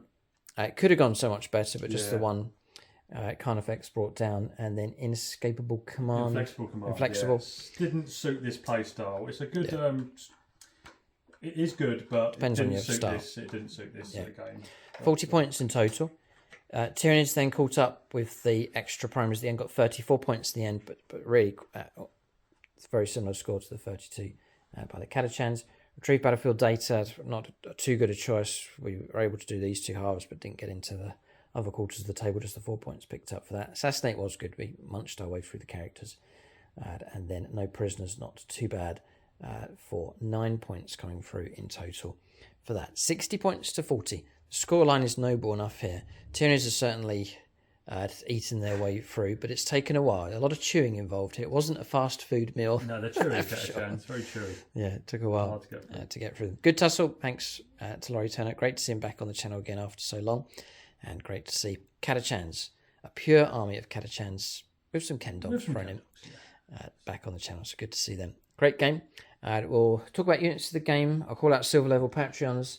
That's Skillerman's Golden Boy, Jason Martinez, Marcus Olsen, Ross Caldwell, William Schwarz, Zachary Lee, Zachary Lyons, Justin Haig. Big thanks to them for their support at silver level. Survivors then. Tyranids. Survivors are Gut B with the Carnifex across there. Nate Miller's Carnifex survived. Daniel Cunningham's Carnifex survived. Amy Almo, here, a real feature in this game with the Swarmlord. Andrea Stur on the Exocrine. Ray Cross survived here. Consistent firepower coming through. Chris Comiskey on Big Mama. And the Ben Shaw Screamer Killer over on this side survived as well. And tried to keep, he may have survived, Sergeant Midnight, making it through. So the Hellraiser squad surviving through. Could be, we'll say he's right there. So, last stand, swinging his Catachan. There's no escape. Oh dear, there's no escape for him. And then Ed Pharaoh's squad, absolute heroes in this game, defiantly holding the Swarmlord, keeping it at bay from one turn to the next. Okay, units of the game for both sides. Honourable mention to the Ogryn Bodyguard. It's going to go to the command squad, though. Their defiance through virtually to the end of the game, so well done to them. Then for the Tyranids, I'm going to give it 2. Honourable mention to the Swarmlord. Big Mama, she gets it today, so well done to her. Consistent breeding and psychic powers and survival and helping to hold on to objectives and just funneling a consistent amount of gaunts through onto objectives really did help the Tyranids in the end. That's units of the game for both sides. Do check out channel membership if you want more content and want to help support the channel. Big thanks to Lawrie Turner for coming down. We've put him over onto the Discord just playing this game. There should be a thread now that says Lawrie Turner, Challenger Scorpions. You'll see him on there. And he can share what he's up to, the Catachans and other factions that he has. There's some more stuff coming. And you can get in contact with him as well over on the Discord. That's the game. Thanks for watching. Tune in next time.